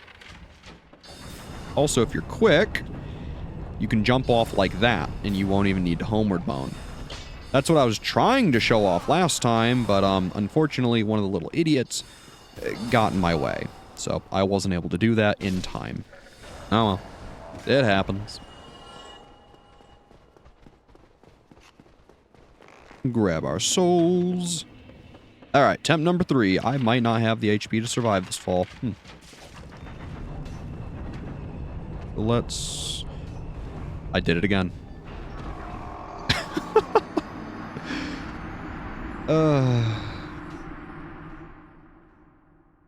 Oh, Dark Souls, how we love you. Admittedly, it was kind of mean that they put platforming in an action RPG. I guess technically action RPG. But, yeah. Welcome to it. Now, granted, this isn't nearly, Bed of Chaos levels bad, but it is still kind of annoying. So, oh well. We'll live. Yeah, though. Walk up. Kill the channeler. Crank the switch. Idiot. Defies physics. Jump down onto here. You should be good to go. It's a pretty easy run, so at least you're not wasting, you know, 20, 30 minutes just for one attempt at this. Alright, come on, baby. Come on, baby. Now? There we go. So yeah, you gotta jump a lot sooner than you think. I'd also just recommend healing. And for all your pain and effort, receive the Avalon, which, if you saw, was a 3-pronged crossbow. This is basically a repeating crossbow, which is really powerful. It's good with powerful arrows like lightning bolts and I want to say any other like status inflicting arrow if you can find them. So poison arrows, lightning bolts, you name it. It's really good with the Avalon. So yeah, it's worth the effort. Just don't be surprised if you know, it takes you a couple tries. Otherwise, once we do that, I want to say... I thought there was a warp there, but I might be blind. No, there's not. Alright, well. Time to go run back and free Logan. I guess if you really were lazy and you didn't want to walk all the way back to free Logan, you could have Seethe kill you again. It'll always put you in that jail cell, so that's kind of nice. Though, I wouldn't recommend it. Also, I need to go up another floor. See, here I go, getting confused again on which floor leads where. So yeah, I mean, admittedly, this part isn't terrible. It's just, it feels lengthy and repetitive because there's the forced death. So it's like, you have to go here, then you have to go to another area, then you have to go all the way back and forth, and it's just a lot, you know? And I mean, granted, other areas are guilty of the same thing too. I mean, look at Blighttown. How many times have we gone there? And we're going back another time later too, so. The game is not flawless. It has its downsides, that is for sure. But, I mean, at this point, Dark Souls 1 is a cult classic, so, it is what it is. I still love the game for it. Like I said, a lot of games really don't have the freedom of making a character quite like this. The closest thing you can get to, like I think I mentioned before, is something like Baldur's Gate, where you're, you know, playing an RPG system that allows you to fully customize what your character can do and be. So, not a whole lot of games do that, and frankly, that's kind of why I love Dark Souls, is that it's kind of the perfect action campaign for what could have very easily, you know, been something like Dungeons and Dragons, you know? So, I think it's cool. Obviously, Dark Souls isn't everyone's cup of tea. It's evidently been renowned for its, you know, ball-crushing difficulty and its, you know, heart-wrenchingly brutal atmosphere and, you know, this and that and every other, you know, headword or, you know, or headline title that you could think of. It's been around the block. Oh, thank you very much. I'm saved. That makes twice. I must be sure to repay you. I will visit the archives. If I discover any new spells, I shall share them with you. Prepare to be impressed by the onward march of sorcery. Yeah, like he says, he will teach you new spells in the archives. So, once you're done rescuing him, grab a Firekeeper soul.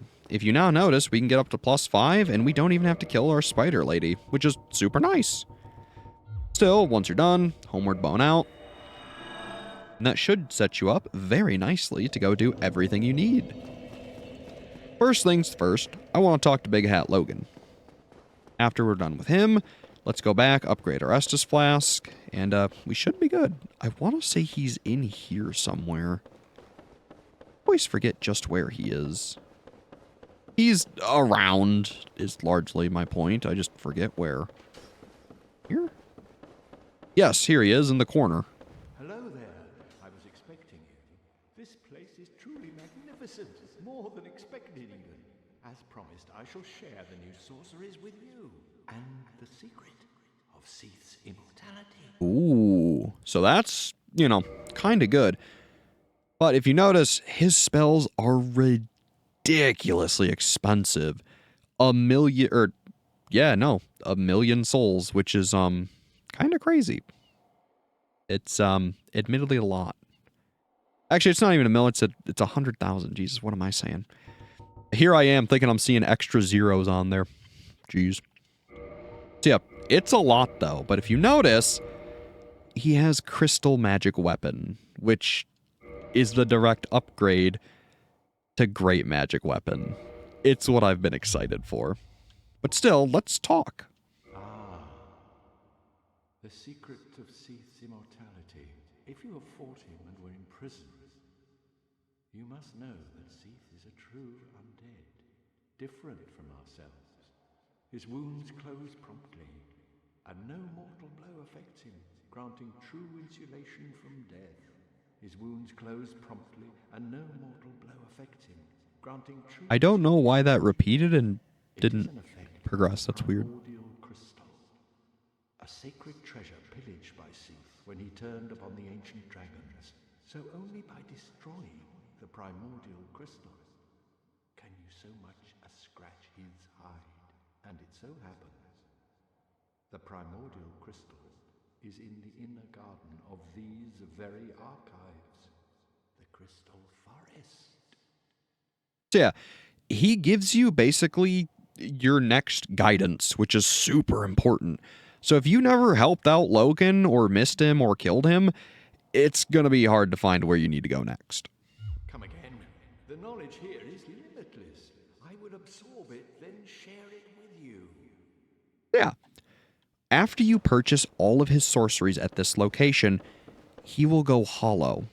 You can fight him, obtain his gear, and that'll be the end of Big Hat Logan's side quest.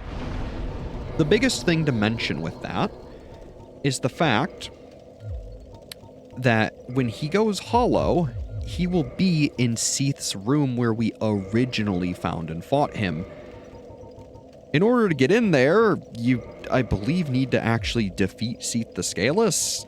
So don't expect to go there for a little while.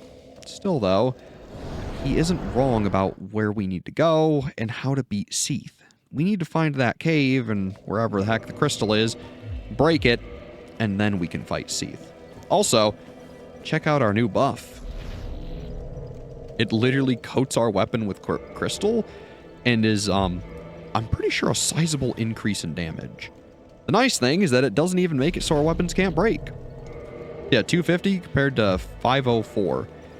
Every single weapon buff that we've received has basically increased our damage by an extra 50, which is pretty insane. Magic buffs in this game are awesome. Now let's get our Estus Flask nice and reinforced. And let's go find good old Seethe, shall we? The Duke's Archives. Take us away, Bonfire.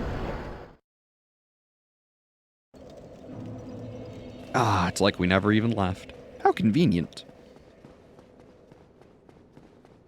So yeah, once you're ready to progress, come back in through here, go back down the little descending staircase, out the fog wall. This will take you out into the garden. Yeah, there's the cave we need to go to find the crystal, but like I said, there are a bunch of golems here that we actually want to deal with first. So let's show off our nice new buff. Unfortunately, these guys are, I believe, resilient to magic a fair bit, so our buff isn't going to be doing notably much damage against them, but it is still an increase. So I like it.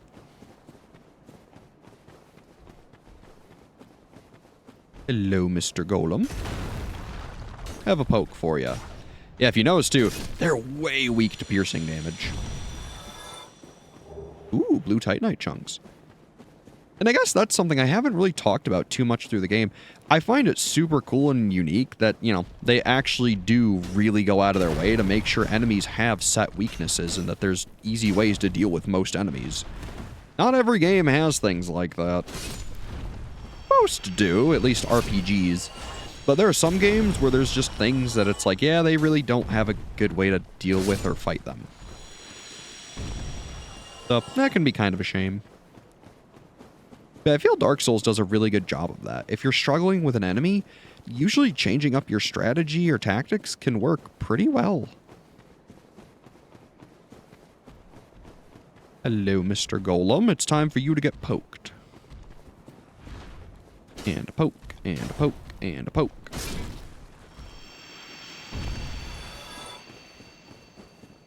And I want to say that although the Golden Golem isn't here right now, should you save and quit, I believe he shows up. I think. It's been a little minute. I just know that he should be out here somewhere. Boop. And a boop.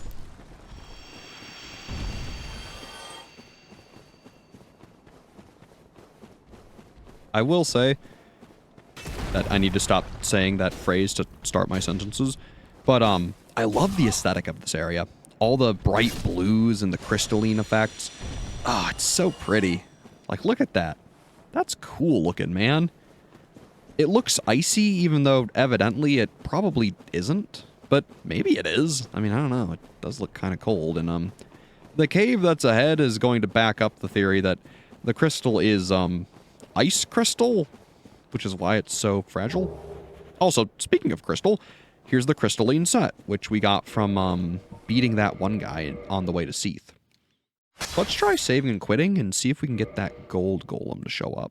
That's where I'm like, if memory serves, he should be here somewhere, but I feel like I remember him not showing up for some reason, and I don't remember why.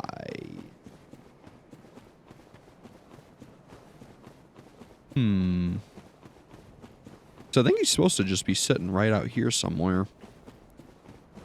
So what's this message say? Fatty. Alright. I like that it had a bunch of ratings too, it's so funny. Yeah, I don't know where the crystal golem is, but he's supposed to be here. Maybe I messed up something in the quest sequence. It is admittedly pretty easy to do that. So, if I did, oopsies. It wouldn't surprise me all that much. Still, let's head on down into the cave, shall we? This is a super weird area that, frankly, I think frustrates a lot of players. Excuse me, Mr. Golem.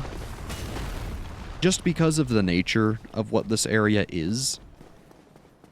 Its entire gimmick is that it features invisible platforms that you cannot see. Also, the surfaces are kind of slick, and running around here is, dangerous. So, be careful. Notably, this little area right here is supposed to teach you that there are hidden paths. Where these crystals fall, drop, and break are where you can safely walk. There's also several moonlight butterflies here. Oh, and there's the gold golem. I could have swore there was one on the field, though. Maybe I'm just misremembering. But yeah, in the remaster, they made these way more prominent and pronounced than I feel like they ever were in the original. This right here is the main one that trips up a lot of people. It's scary, but don't worry, you should be fine. Otherwise, hello, Mr. Gold Golem. Guess let's do this, shall we? Give myself a nice little weapon buff there. Poke. Poke. Ow. Whew. Ow.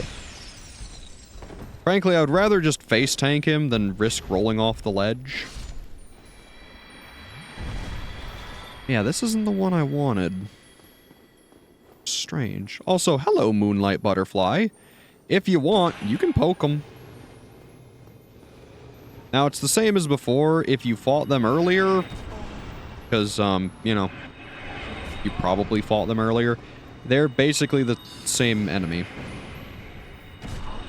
Ow. They do a lot more damage, though, so be careful of that.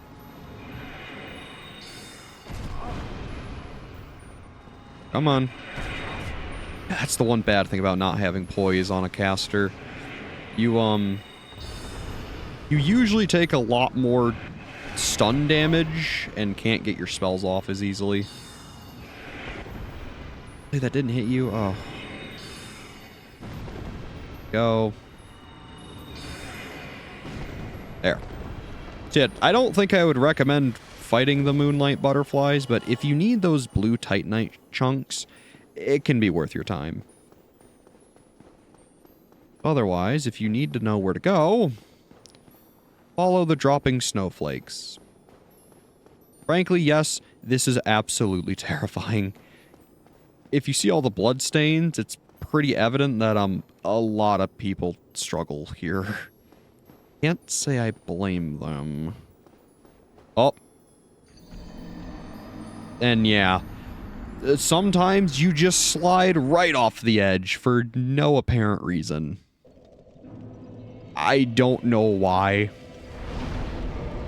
So yeah, a lot of people aren't a super huge fan of this area, and you know, kind of agree. Yeah.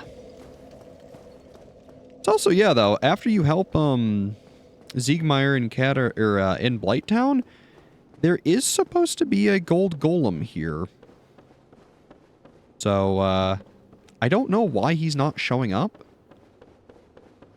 I have really no idea, actually. So maybe he'll show up later? Or maybe he'll show up now, but...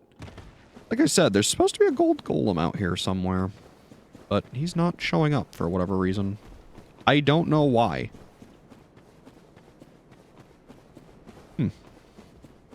Weird. I guess I think he's supposed to be like right here in the middle somewhere. Huh. I really can't tell you why he's not showing up. How strange. I remember him being a little difficult.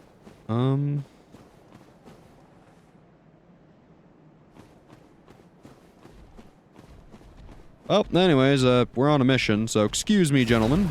I gotta go reclaim all my souls, seeing as I, fell off a cliff by accident. So yeah, super pretty area, really annoying and obnoxious mechanic. Kind of a shame that that seems to happen a lot in this game. Oh well. At least when you know what you're doing here, running through is fairly fast, so that's not too bad.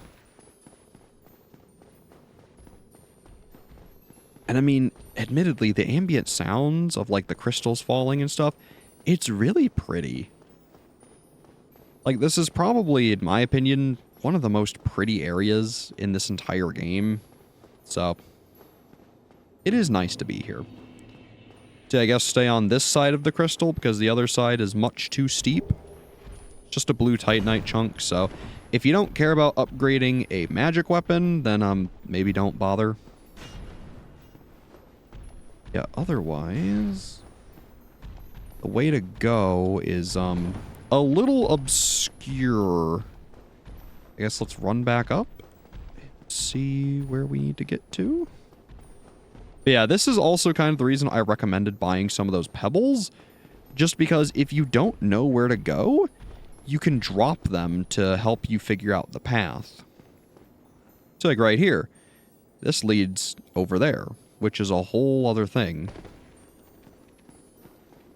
It's kind of insane that this is, you know, what they expect you to do in this area. I think you go here, then you go this way. Oh, not like that. Oopsies.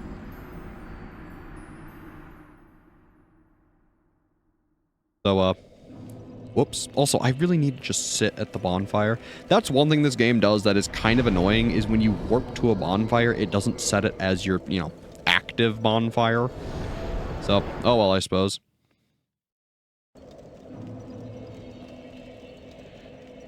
Yeah, again, though, I don't know why that golden golem isn't showing up. It should be. I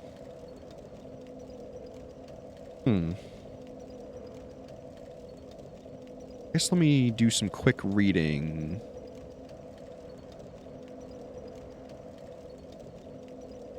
Yeah, I don't know.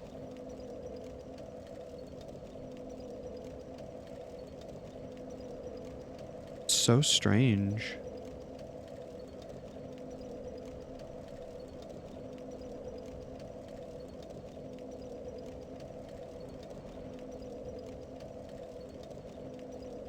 Interesting. Yeah, I don't know. I don't know. It's supposed to be here, and the fact that it's not is really weird. To the point where I frankly am kind of speechless and lost. I suppose maybe I'll look into this and figure out why it's not here. And maybe we'll come back here later when it is, if it will show back up again. Well, that's weird. There's just an invisible wall there. How odd. This entire area is strange. So yeah, while I'm running down, let's actually equip those prism stones. And, you know, use them like they're intended. Be a lot better than me just, you know, blundering off places I can't see. Plus, it'll save us, you know, the run back. Do-do-do-do. Go right back where we were.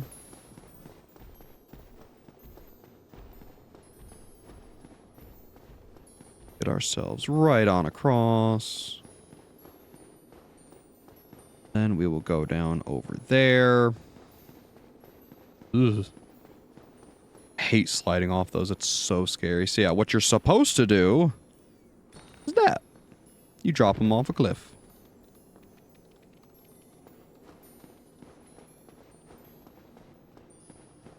Alright, grab this. Looks like we can go here. I think this is all safe. I guess let's read this real quick. Here. No, just to be safe. If you drop it and you can, and it doesn't just plummet, you can walk to it safely. This is what you're supposed to use these for. Ooh, and you get a blue titanite slab, so it's certainly worth the effort to come over here. Even if the way back is, a bit perilous. Admittedly, after this, I don't really remember where all to go. Oh, right. You go back through the little cave, and, don't jump off like an idiot for the 80th time. So, whoops. Oh, goodness. Also, again, I didn't rest at the frickin' bonfire. Good job, me.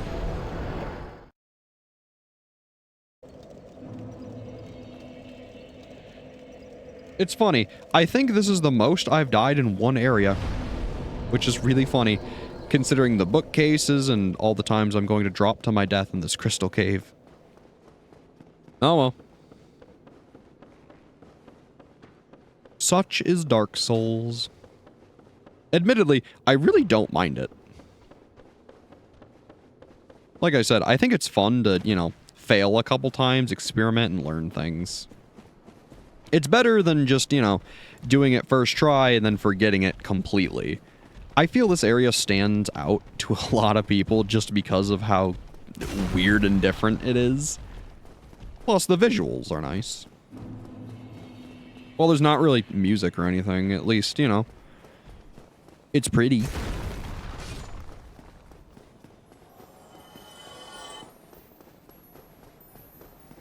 I mean, what other game has a giant crystal cave filled with massive butterflies? There's probably a couple games that actually have that. I don't know which ones they'd be, but there's probably a game or two that does have that, which is weird. But I don't know of any off the top of my head, so.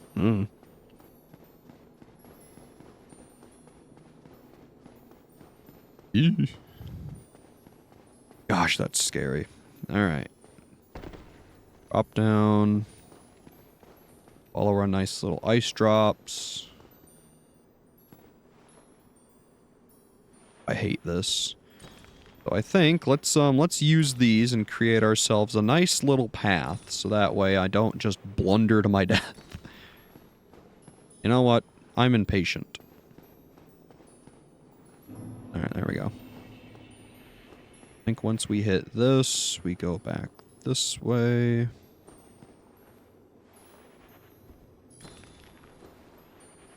These on the way back. Go. Boom. Gosh, this is terrifying. I mean, you know, I've only fallen off it several times. Of course it's scary, but like, it could be worse, admittedly. I am curious what the actual, you know, things we're walking on look like.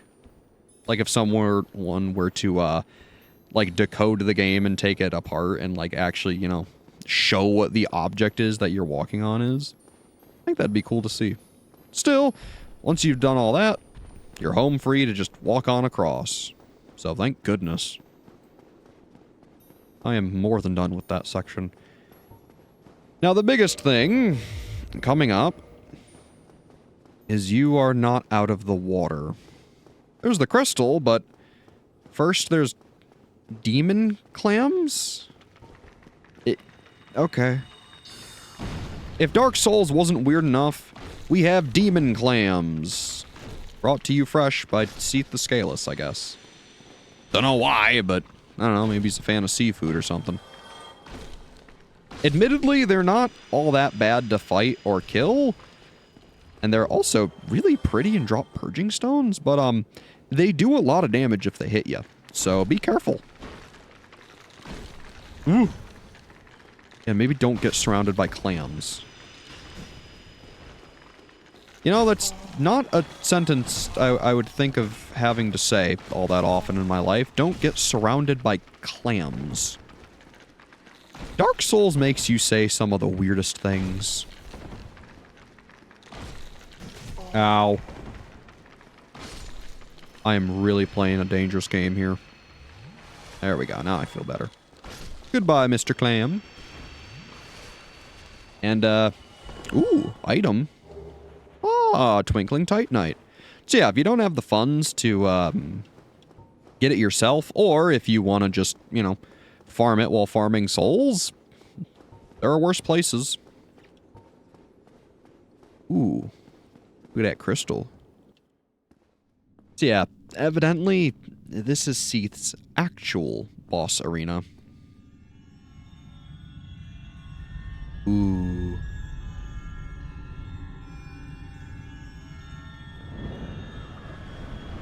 And, yeah, he's not gonna take so happily to us trying to destroy the thing that makes him immortal. I mean, most people don't. But man, is he cool looking. So yeah. First things first, smack his crystal.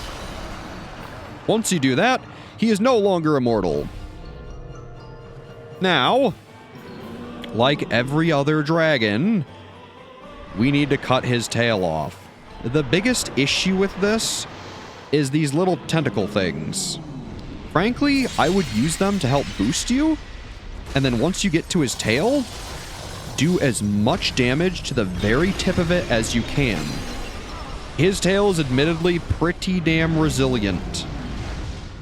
You will also do several different attacks with it, so be careful.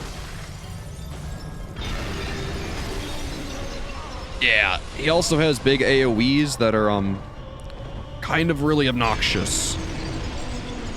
Ow. Also, Curse is a big theme in this fight. Usually it won't be around long enough for it to be an issue. Just keep an eye on your health. Oh, that killed us. Well, we got unlucky.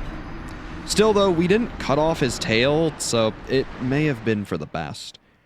The hitbox on it to actually break it is really finicky, so it may have been perfectly fine that, we didn't beat him there. Because I'm going to be honest, you really, really want to cut off his tail. At least, if you want a fun little, I guess, Easter egg. Notably, the thing you get is a good weapon, if you're using intelligence, mainly. But, it's largely an Easter egg and the love letter of From Software. It's their iconic weapon, the Moonlight Greatsword, which has been in just about every single game they've ever made, including Ninja Gaiden. Even Armored Core has the Moonlight Greatsword. So, you know, I think it's worth suffering a little bit to try to get the iconic weapon. Whether it's Dark Souls, Kingsfield, Armored Core, you name it, the Moonlight Greatsword has been in it if it was made by these folks. So let's make sure their love letter to development and games is shown off. Ooh, and here's something unique. We haven't seen one of these little fellas. These are Chaos Crabs. Their entire purpose is that they show up and Basically, it's something to do with online. You can pillage them, usually for a couple souls, sometimes some humanity. And basically, they're just nice to kill. Notably, they have some attacks which are kind of nasty, but they're not all that bad. Yeah, the only unfortunate thing is should you lose to Seethe the Scaleless, you're going to have to do this walk back every single time, which is brutal. Still, each time you fail, you do get a chance at killing some crystal lizards, so it's not all bad. Oh, I see that item over there, and I do want that. Excuse me, Mr. Butterfly, I would like to grab this. Thank you. Anyways, you have a nice day, fella. So yeah, luckily though, once you know, learn how to run through here, it's really straightforward and simple. And, now there's a fog gate. It's your standard Dark Souls fare. Otherwise, the clams are pretty easy to just run by, so I wouldn't worry too much. So, when you're ready, come on through, buff your weapon if you like, then have fun with good old Seethe. Now, unfortunately, every single time you do this, you do have to come in here and break this crystal. I don't know why they did that, but they did, so, oh well. Ooh, now see, this is some good tail damage. Normally, it's really hard to get back to his tail, because he'll just do that. Ooh, excuse me. So if you can use his little flipper things to help get you back there, I definitely would. But yeah, see, he's so big and he turns so quickly that it can be an absolute pain. But like I said, it is worth the effort. Ow. Can you stop with that, buddy? Hey. Quit with the tail whacking. Alright, so be it. So, I mean, overall, though, if you're just fighting him straight and beating him right in front of him, he's pretty easy. There we go. Nice. Yeah, so you have to hit, like, that tip of his tail in order to really do damage. Now, obviously, and probably evidently, Seethe is fairly resistant to magic. So, while we did get Crystal Magic Weapon, I mean, it still does a lot of damage. Otherwise, though, when you're ready to actually kill him, you can kind of just stand in him like this and do a ton of damage. Admittedly, I think he's kind of one of the easiest bosses in the game. Which, yeah, sure, we died to him, but that's because we were going out of our way to try to get a rare weapon. So, go figure. And there you go. That's Seethe the Scaleless. He's not so bad. And as you might know, that's the final Lord Soul. We can now go finish Dark Souls. Obviously, though, we have some other things we need to do first. Namely, the DLC.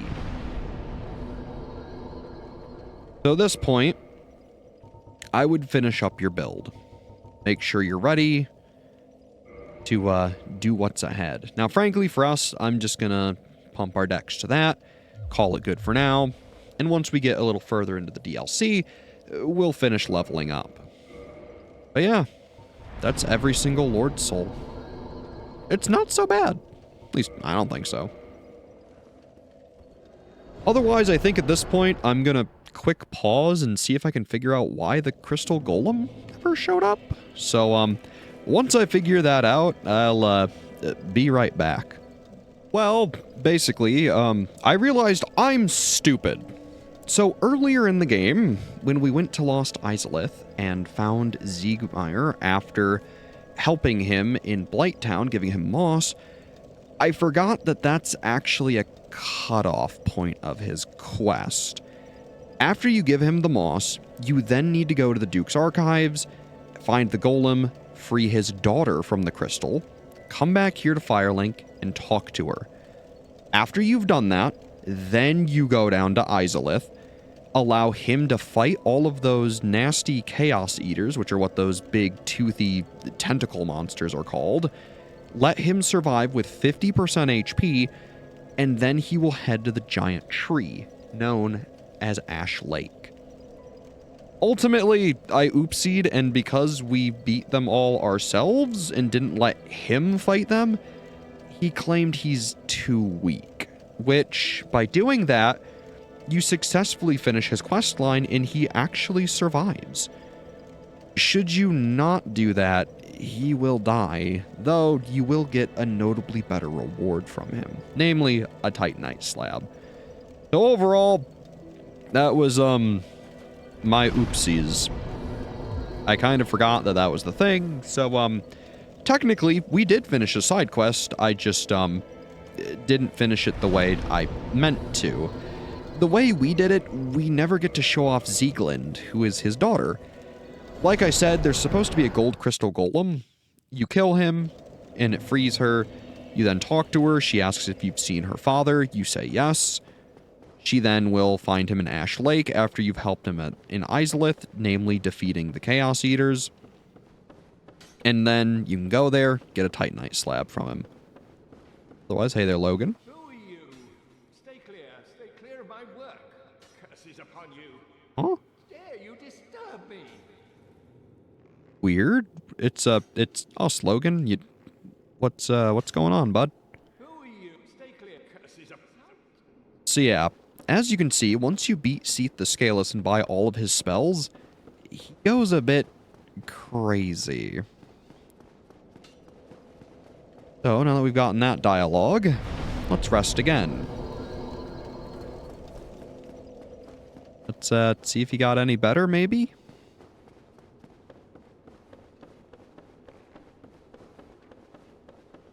Who are you? Stay clear. Curses upon you. Dare you?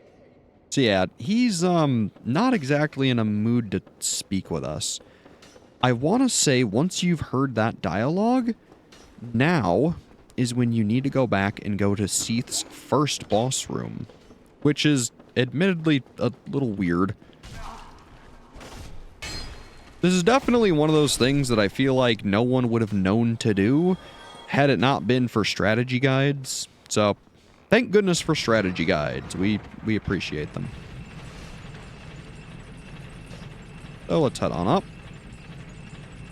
And I guess we'll see if I misremember or forget another quest line. Because there's a very good chance I do. There's a very good chance I do.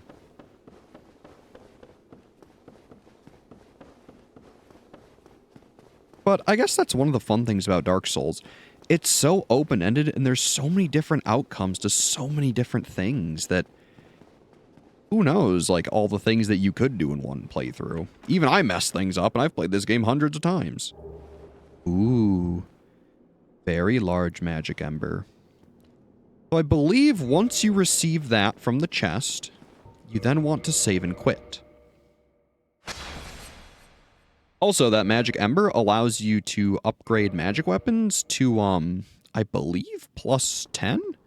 And, there's now an insane naked Logan here. He will use some pretty intense magic, so be careful, but I mean, ultimately, he is a wizard who's pretty frail. So,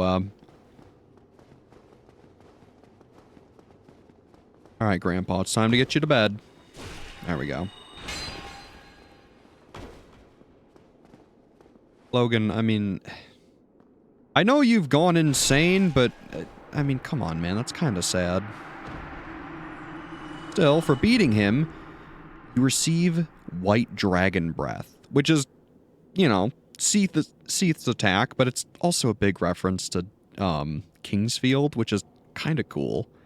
You also receive the Big Hat, and the tin crystallization catalyst, which I believe is bar none the strongest catalyst in the game if you have enough intelligence for it. Unfortunately for us, because our intelligence is so low, being only 25, this catalyst, the Ulasil Ivory catalyst, is the strongest in the game for us. We can't even wield that one.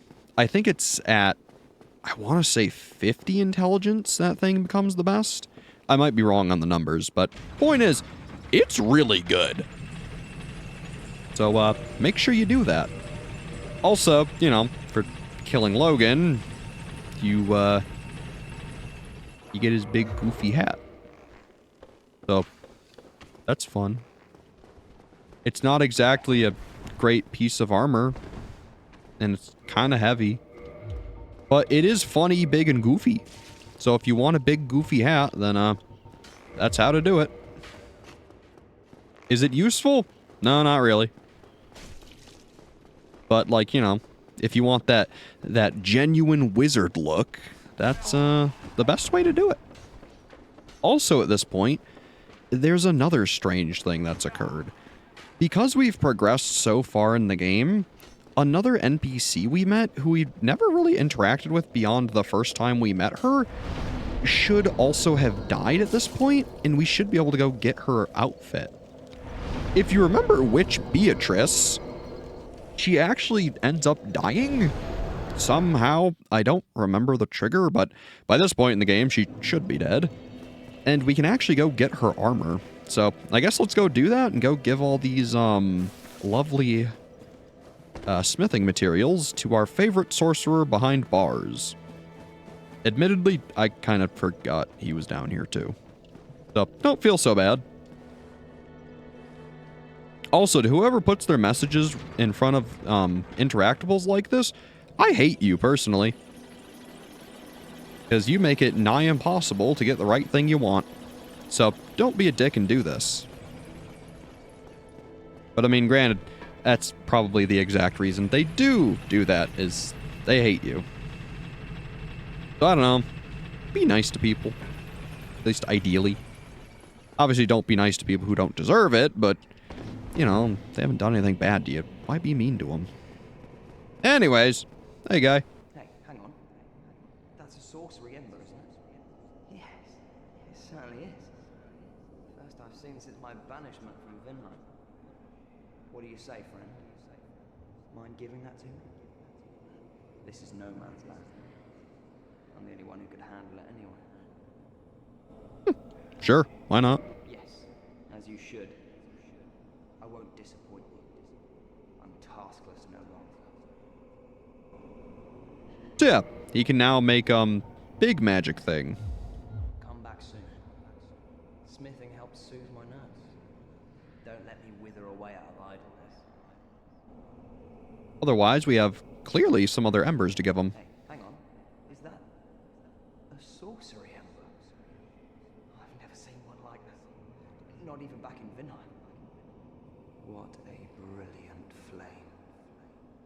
Please, friend, let me have that. I am begging you. I am a craftsman of Vinheim. I'd go hollow before I pass my flame like that. So, yeah, here you go. Oh, really? You are wonderful. I will forge a wicked masterpiece just for you. A weapon to make a legend out of me. And, I think we have one more. Smith, don't let me... So, here you go. Hey, hang on. Is that an ember? Oh, I'm sorry. We at Vinheim don't deal in shoddy embers like that. Perhaps you should try an old smith out of the country. Huh. So yeah, notably the other embers we have, he won't take. If you have an ember that doesn't match up with a smith, they'll usually tell you that, hey, that's not what we're taking. Now, if you notice, we already have an enchanted falchion, which is the enhanced version of the magic falchion, which is, you know, a falchion.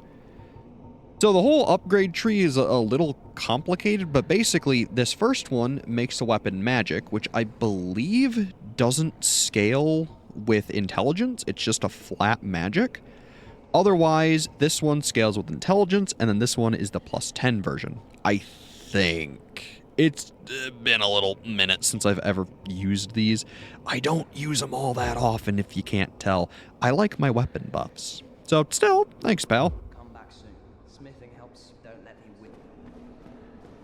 Yeah, there's basically every single smith fully upgraded. Barring Andre, who we still have some embers for.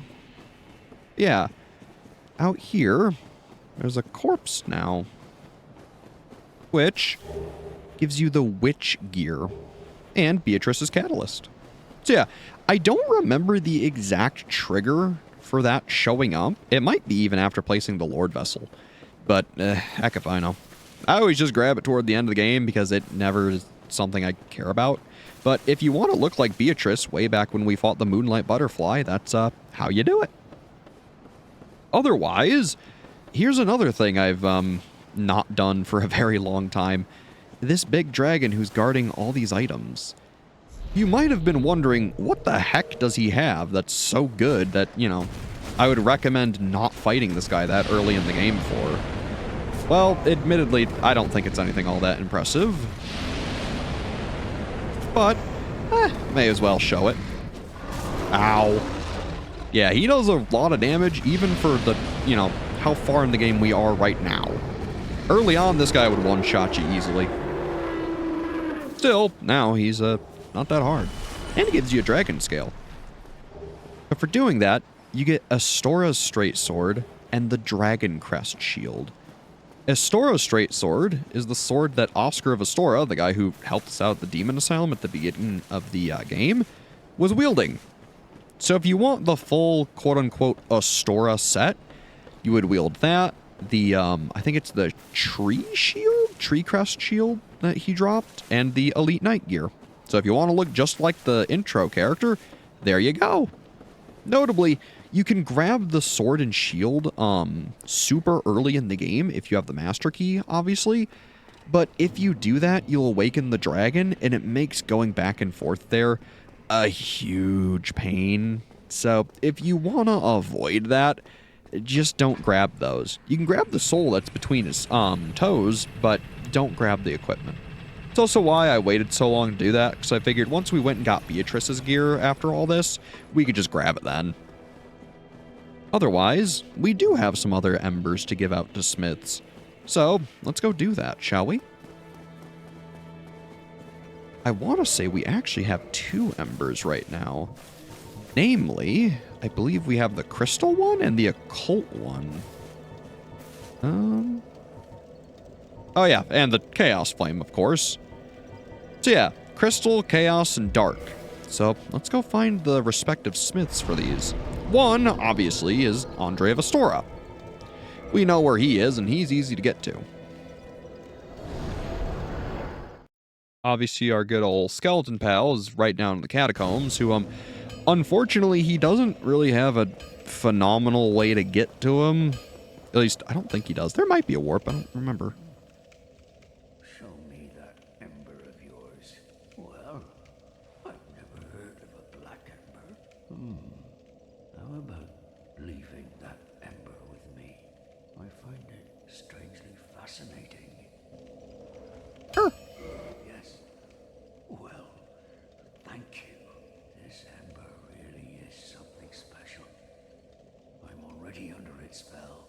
I sense great potential indeed. So yeah, with that, you can now make not only, you know, divine weapons, you can also make occult weapons. Again, I forget what these do, but they do something. Seeing you then. Be careful out there. So, thanks. Later, Andre. Now, let's see here. I think, yeah, we can warp to the catacombs. I forget what bonfire this actually is. If it is the Smith bonfire, that'd be really helpful. Oh, it is. Beautiful. So yeah, you can actually get to him really quickly. Thank goodness. Why, that's an ember unlike any that I've seen. A very curious pattern. Could it be the flame of the legend?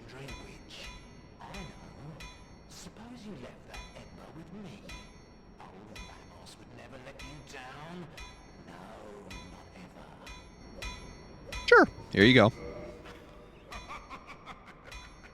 Yes, splendid. Splendid indeed. My, oh my, you precious little thing. So yeah, you can now not only make flame weapons, but chaos weapons, which, like I mentioned way earlier, scale with humanity. What was that about? Don't be coming around here without a good reason. Oh goodness, my eyes got suddenly very itchy. Oh. Whew. Alright.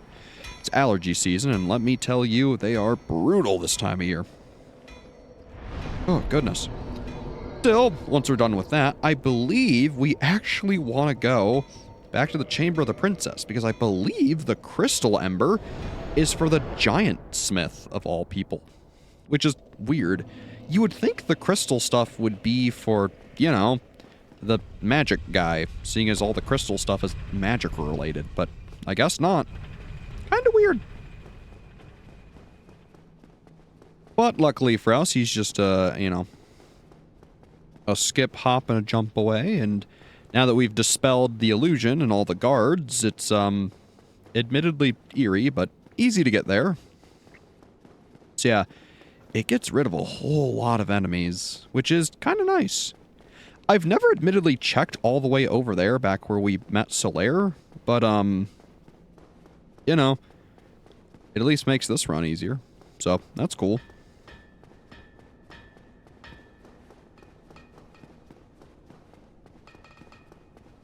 Anyways, hey there, buddy. What's that? Shiny, shiny. Give me that. I make weapons shiny. Sure. Here you go. I had shiny, shiny. I make weapons shiny. So yeah, he can now make crystal weapons for you, which, aren't my favorite. Still, that's every single smith fully upgraded. You can now make every kind of weapon you could ever want. Which is, pretty nice, admittedly. I mean, frankly, I don't use a whole lot of different kinds of weapons. I kind of like, you know, the basic ones, but if you're doing a themed build or something else, it's, pretty good. Otherwise, let's see here. Yeah, otherwise, that's basically everything we really need to do right now. The only place left to go in the base of Dark Souls 1 is down to Ash Lake, which means we're going back down to Blight Town. Yeah, I mean, look, I meant to do this with Siegmeyer's quest, but I made an oopsies. So, point is, we would have been coming down here anyways. Now, if you've missed any Firekeeper souls or accidentally used one, because yes, you can use them for 5 humanity, now is the point in the game that I would recommend killing our dear spider lady. However, should you do this, you will lose her bonfire forever. I believe you can still warp to it, but you will lose it. So keep that in mind. Otherwise, I think this is where we're going to call it for today. We got a lot done. We technically got every single thing done we need to go beat the game. So that's pretty exciting. Next time, expect us to go down to the Ash Lake, through the Great Tree Hollow, and then probably start the DLC. Don't know if we'll finish it, but who knows? After that, it's the end of the game. So we're right there, the final stretch of our journey. It's been a lot of fun, but we still got a little ways to go. So, as always, I've been Bread. Thanks for watching. Have a good one.